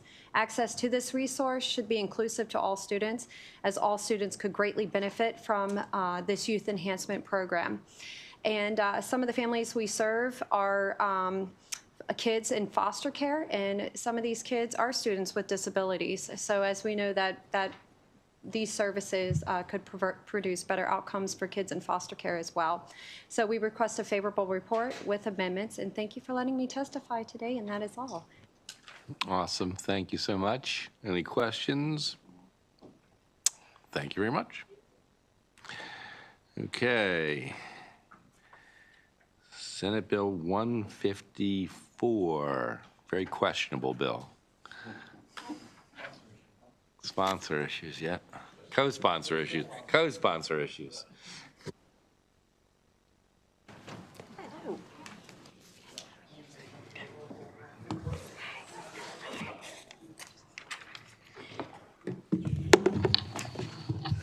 Good afternoon, Mr. Chair, members of the committee. My name is Shelley Heddleman. I am Senator from District 11 in Baltimore County, and I am very, very pleased today to be here before you to present Senate Bill 154. This builds on some work that all of us did a number of years ago. And I have to say, one of my proudest accomplishments in my legislative career has been the passage in 2021 of a bill to create the Access to Counsel and Evictions program, building on the work that so many people here have done before me. I worked, the House bill was the one that got across the finish line, Delegate Wanika Fisher's bill that created this program, stemming from what we were seeing in the community. So many people who were really on an uneven footing when they went to court facing eviction.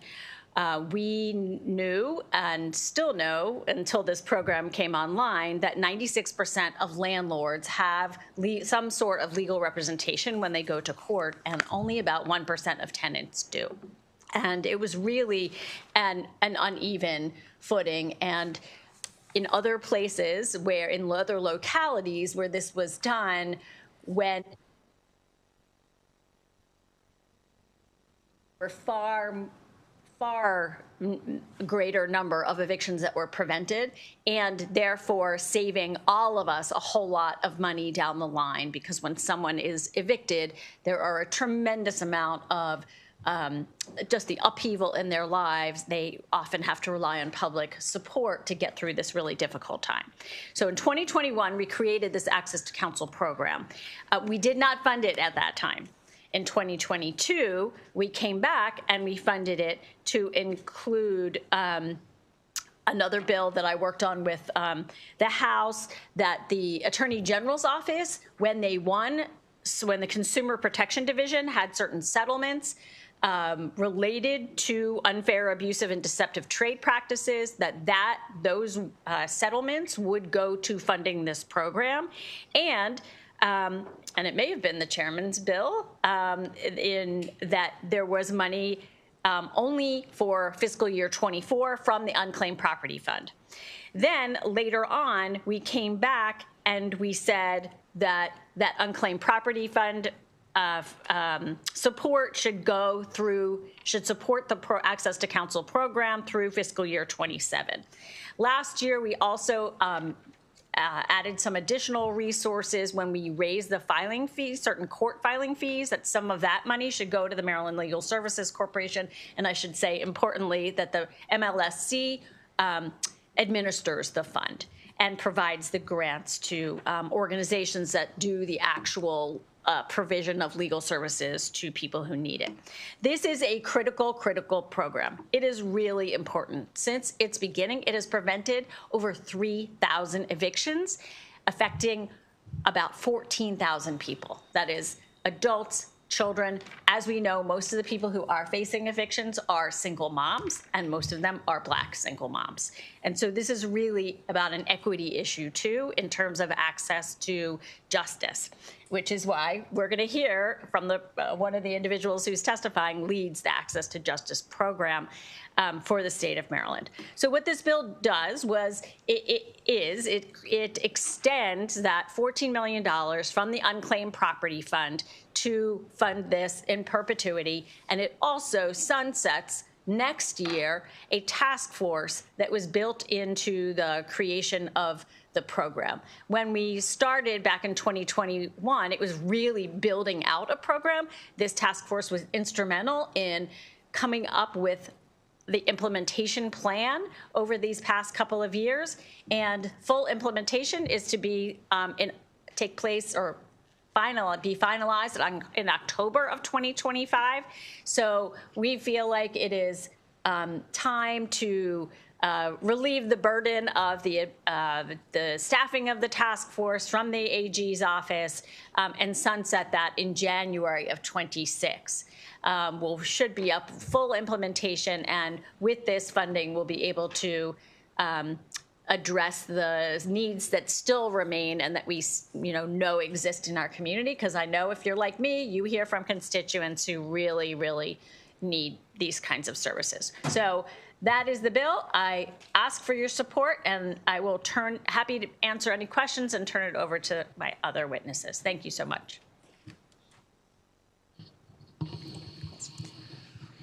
Okay, good afternoon. My name is Michelle Seary. I'm the CEO and Executive Director of Maryland Legal Services Corporation. That's the state's largest funder of civil legal aid for over 40 years. I could spend my entire 2 minutes really thanking the chair, both of our sponsors, this committee, the entire legislature. You all have done something informative of so many Marylanders. But instead, I will try and go through a little bit of what we have done on the ground. We have built this program up with our partners over the past 3 years. We are in the last year of the 3-year implementation, putting the finishing touches on this, and we know now that it is transformational. We know it also increases judicial efficiency, and we know that it saves the state money. So later on today, again, with the Office of the Attorney General's Office and the Access to Justice Task Force, MLSC will be releasing an independent evaluation report and a press release that's going to talk all about the impact of ACE. We're going to share how in 2024 alone, we served and closed over 9,000 cases, assisting tenants obtain awards of over $650,000 that they were owed, and also saving them over $6 million in liabilities that they should not have had to pay. On top of all of that, the state realized economic benefits and fiscal savings of $46.7 million. And that is what the stat report says. It breaks down all of the different ways that that comes from. And it calculates that for every dollar spent in the state of Maryland on the ACE program, we save roughly $4 per dollar. But to make this program successful, we have to spend money on it. Our budget has been about $20 million a year. We've used some federal COVID money. We've used the OIG settlement money to supplement that $14 million. But those monies, that $6 million has all gone away. We will no longer have that. We're going to be using our own funds to meet that. And if we don't get the $14 million, we're not going to be able to continue this very important work. So for those reasons, I urge a favorable report and thank the committee for their time today.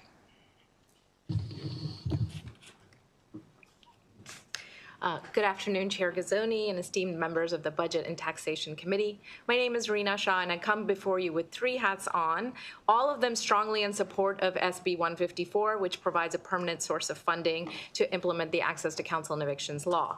Today, I represent the Maryland Access to Justice Commission, which I'm the executive director of, the Maryland State Bar Association, which powers the Access to Justice Commission, and also the Access to Counsel and Evictions Task Force, which I chair at the behest of the Attorney General.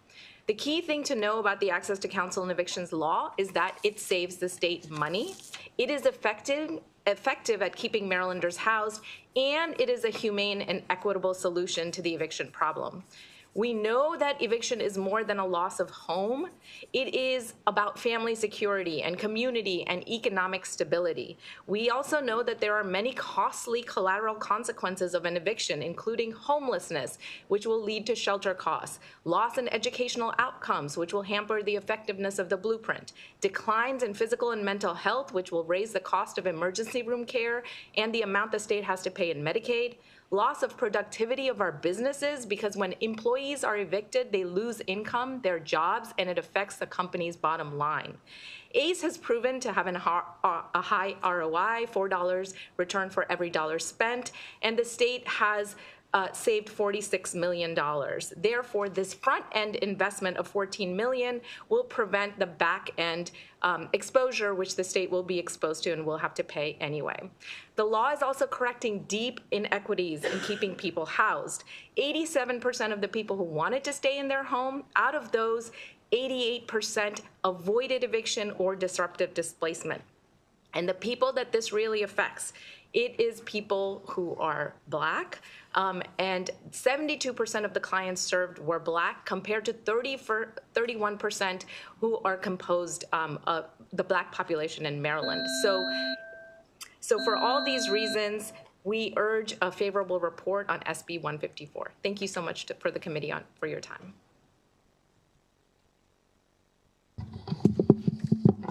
Thank you, Mr. Chair and members of the committee. My name is Louise Flanagan with the Maryland Office of the Attorney General, and I help staff the Access to Counsel and Evictions Task Force in 2024. As you know, in accordance with the ACE law, the task force is comprised of 15 members who represent a broad and diverse range of stakeholders within the Access to Counsel community, including members of the State Bar Association, attorneys implementing the ACE program, leadership from the Maryland Legal Services Corporation, members of the judiciary, advocates, and landlords and tenants alike. Throughout my time with the task force, two things in particular stood out. Number one, the commitment of all of these stakeholders to the long-term success of this program, and two, the emphatic belief among all members that our justice system is not only fairer and more equitable, but also more effective as a result of the ACE law. I know others are testifying to the incredible successes of the ACE program, know that the OAG echoes support for these statements. Knowing these successes and the widespread support for the program's continued implementation among a broad range of stakeholders, the OAG supports making permanent the $14 million contribution from the state's unclaimed property fund to the ACE Special Fund for the administration of the program. Furthermore, one of the primary objectives of the task force, as outlined in the ACE law, is identifying a permanent and ongoing funding source for the program. With this objective having been met, and the widespread and ongoing engagement of a broad range of diverse stakeholders who are committed to the program's success, the OAG also supports the termination of the task force on January 23, 2026, which falls after the target date for full implementation and after the task force would produce a fifth and final report. For all these reasons, the OAG urges the committee to issue a favorable report for SB 154.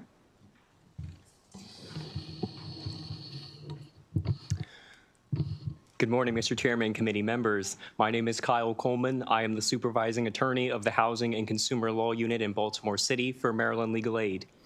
On a daily basis, Maryland Legal Aid advocates are contacted by your constituents after they receive some of the worst news of their lives. They're going to be taken to court and possibly face an eviction. Right. No worries. They've received long court forms or notices that they often do not understand.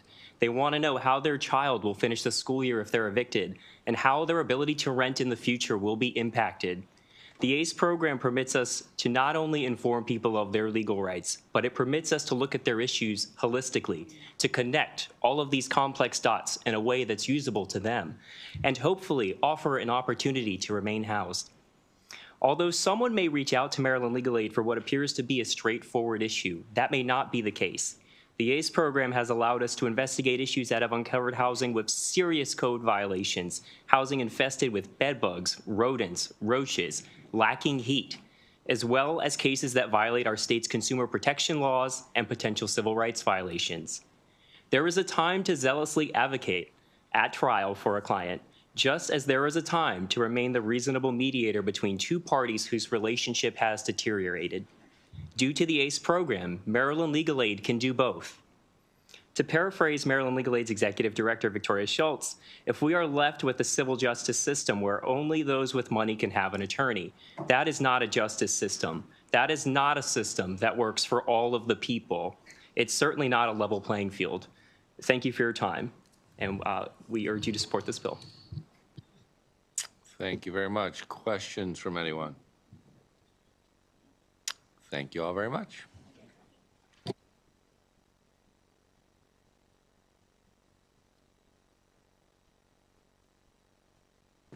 There's no one else on this one, right? No one else out there?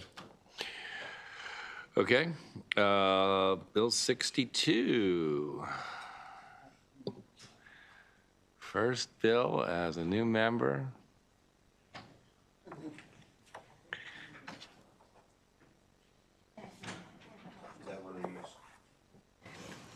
Yes, it is my first bill in my new committee, and it might be one of the most important bills I've done in the 11 years in the General Assembly. I know you hear that all the time, but hopefully we will make the case for that today.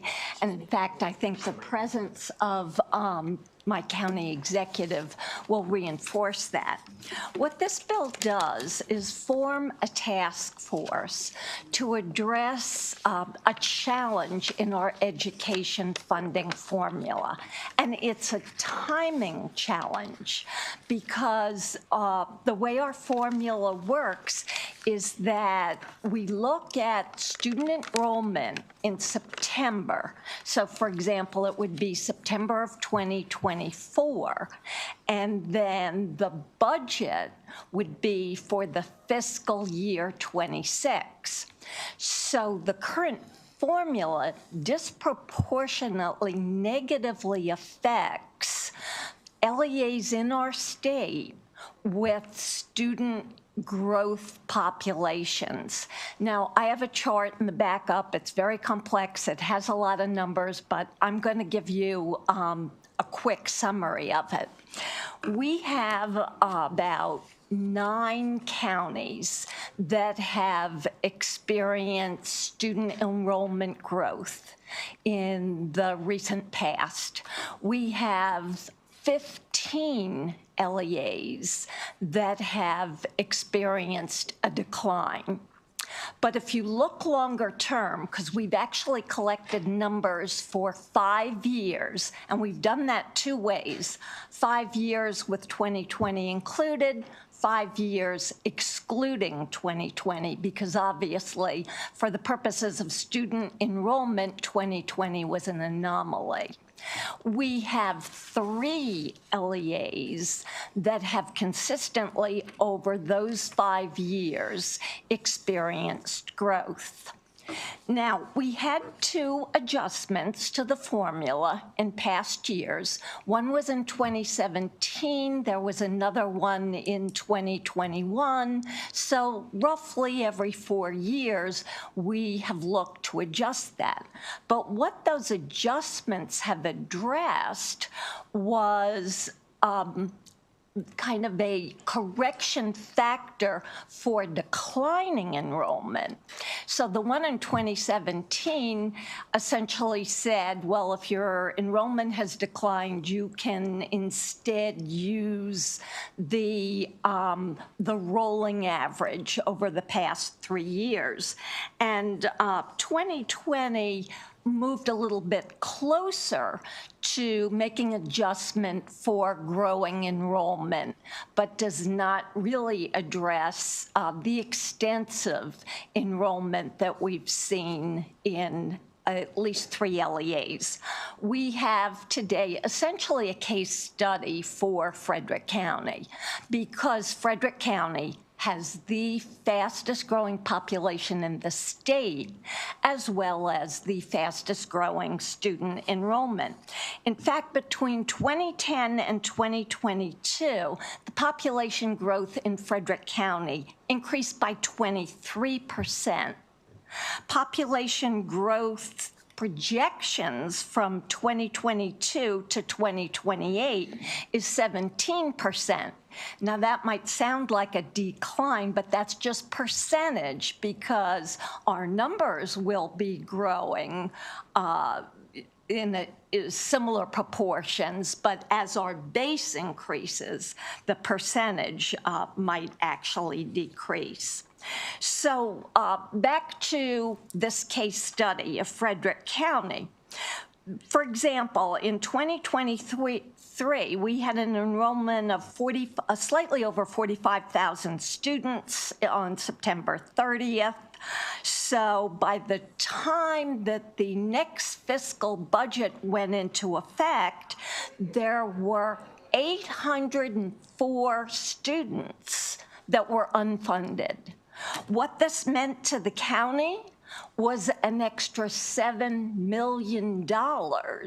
And this is just the state share, not the county share. So the county had to not only cover the county share, but forward fund the state share as well. Now, as I mentioned, this phenomenon is not unique to Frederick County. Prince George's County increased its enrollment during the same period by 762%. Now, or not percent, students. This is interesting because you know the population of Prince George's County is significantly greater than Frederick, as is the student population. Nevertheless, Frederick County's student population grew more than Prince George's County. Carroll County is another county experienced this phenomenon. 296 students that were not funded, but on a smaller population base. So percentage-wise, this phenomenon hurts them as well.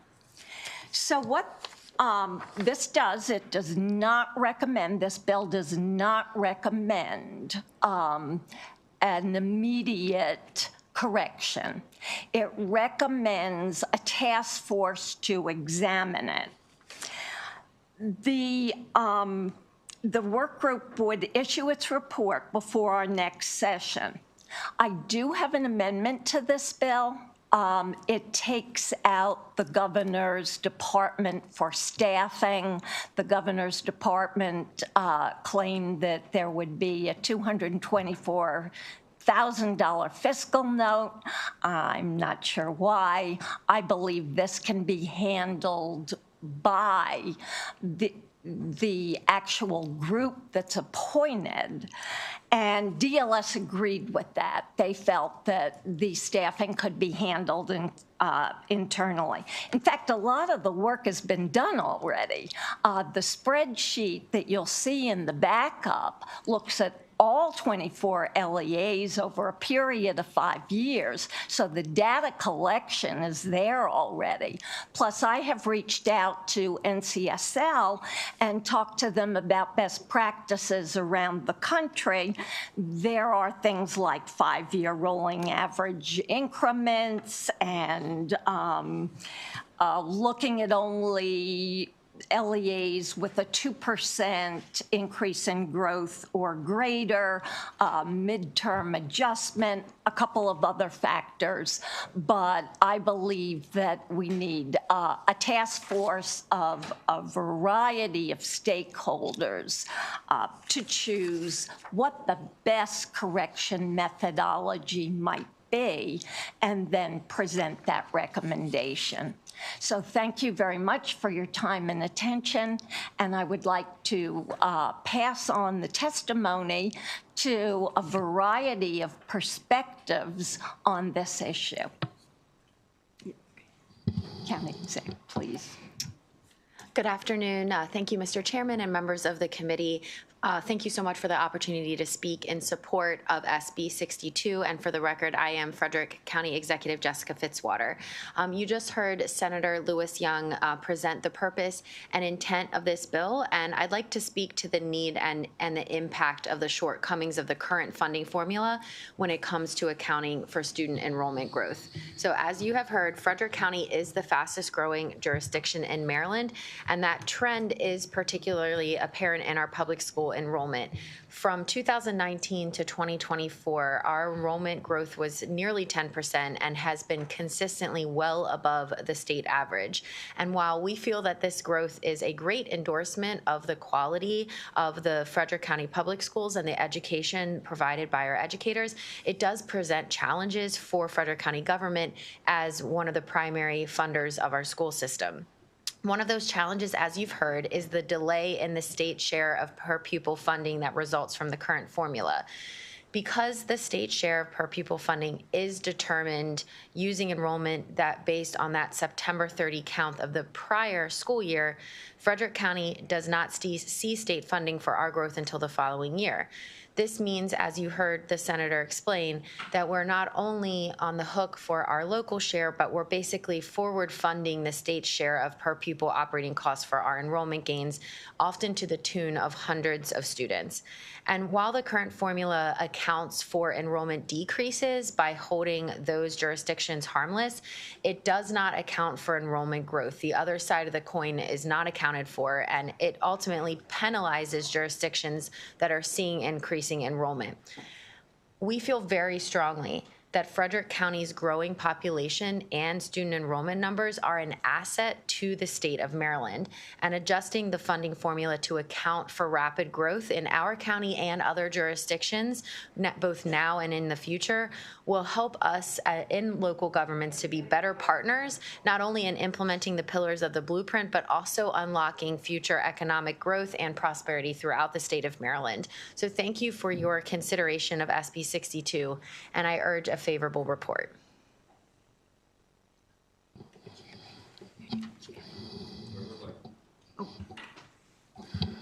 I'm Jerry Donald. I'm a member of the Frederick County Council. I'm also a retired educator after 35 years in the public schools in Maryland.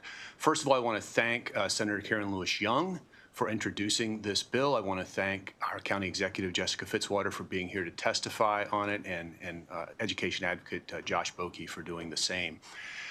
In my written testimony, I talked about what it's like to be a teacher in a situation like this. You're scrambling for desks, you're scrambling for books because you have students that you're not prepared to have at the beginning of the year. That's just a fact. Frederick County is doing what the state wants us to do. The state wants to see economic growth. We have economic growth in Frederick County. We are growing everything from biotech to breweries.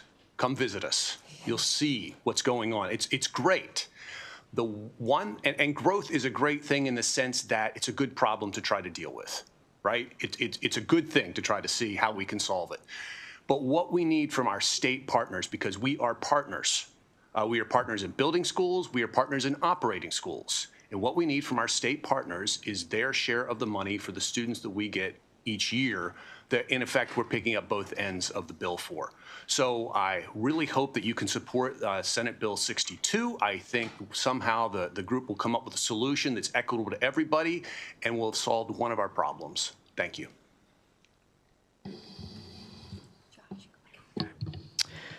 Mr. Chair, members of the committee, thank you for the opportunity to testify today. And thank you to Senator Lewis Young for bringing SB 62 forward. My name is Josh Boakey. I am a parent of a high schooler in Frederick County, and I'm here to testify in favor of Bill 62. I can also echo the prior testimony earlier today that I do hear the word cringe quite often in our household. In all seriousness, though, as a parent, I do want to testify that when staffing does not meet the needs of enrollment growth with students at the time that it is needed, it is often, in many cases, the students that are most in need, the students who need the most support, that will get squeezed the most. And the ability to be able to look at this and the timing issue and review this, I'm hopeful that the task force, if this bill is passed, would be able to look at this and be able to help on that front. So appreciate the review, appreciate the opportunity. Thank you.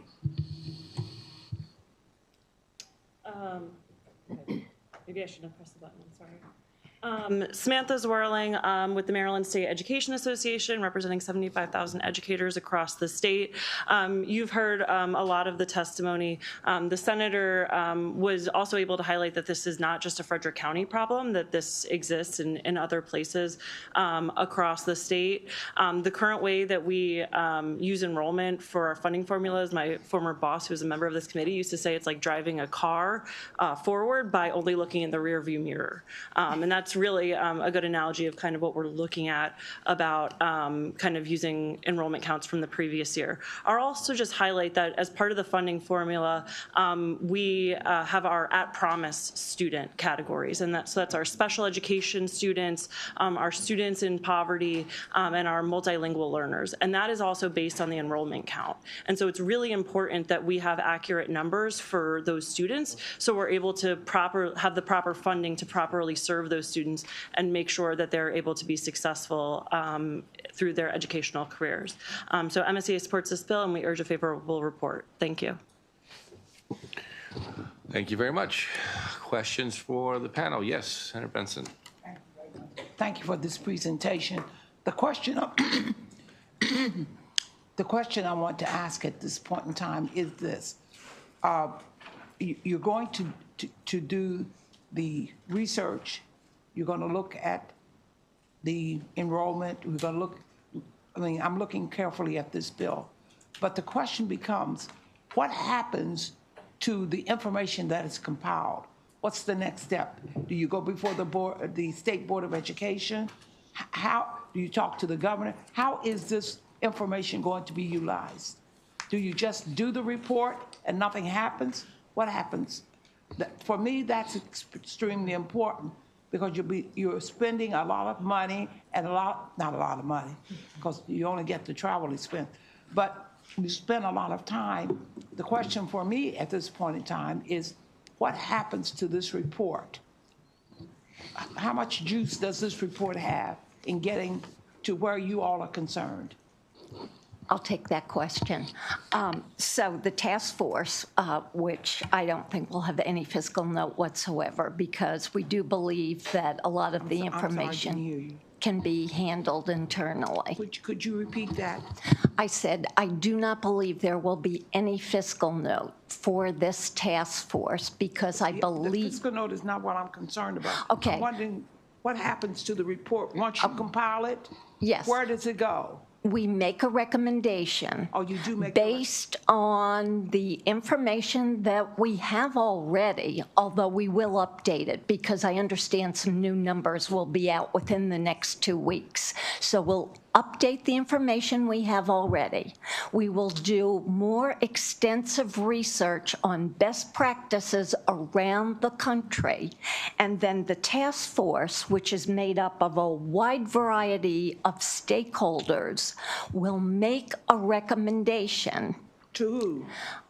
To, let me say, to this. To the state board?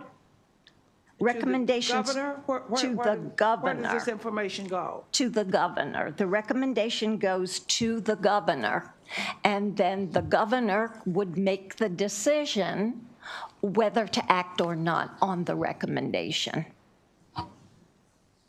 Thank you.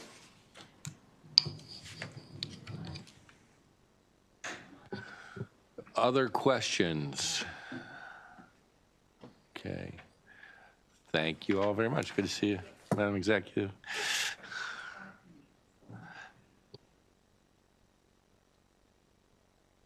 Okay, no one else scheduled to vote, testify on that bill?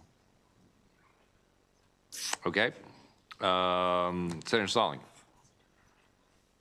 99.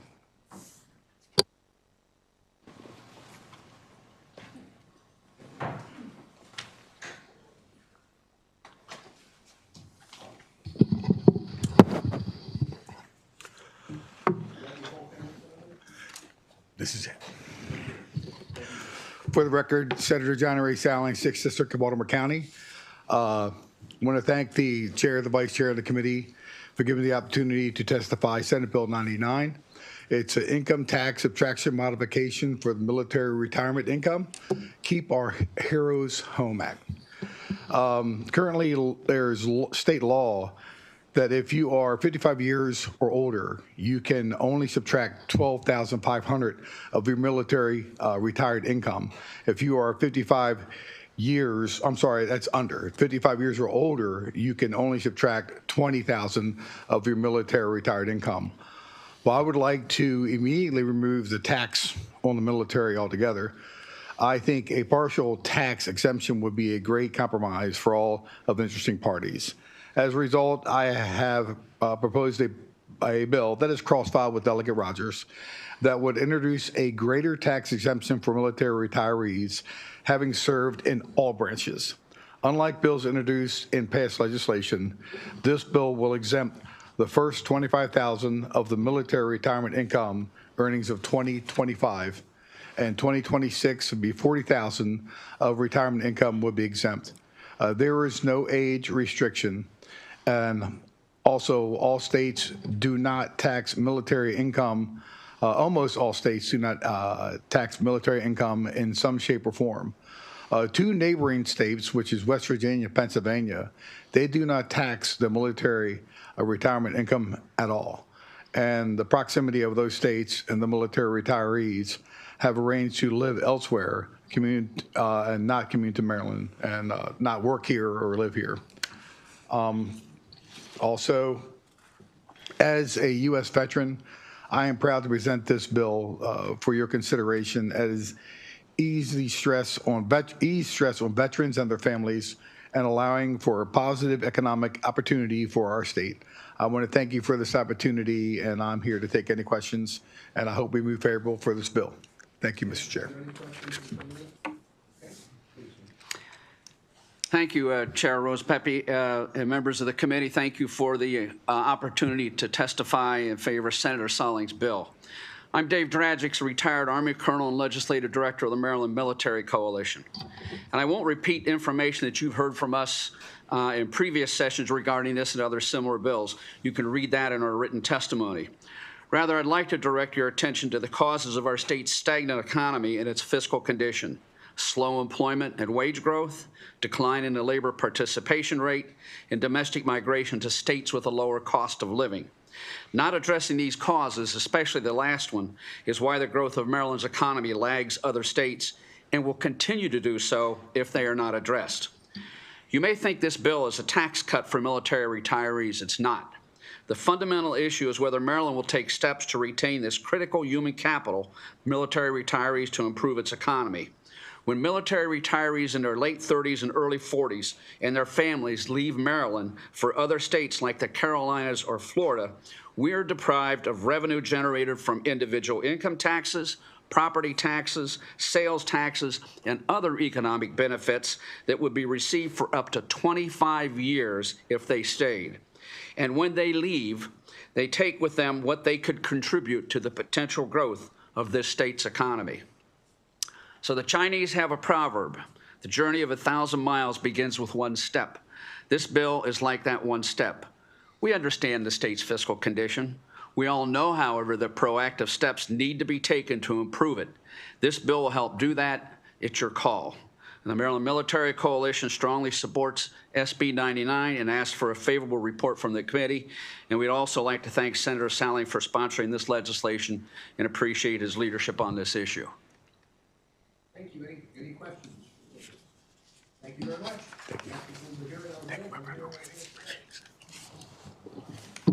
Okay, so committee, we are going to take 10 minutes and 10 minutes only.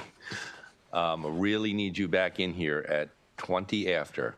And we're going to do a quick organizational meeting, and then we're going to have our former colleague who is with the IAC give us a briefing on situations there. So we've got to get all that accomplished before 2 o'clock when I turn into a...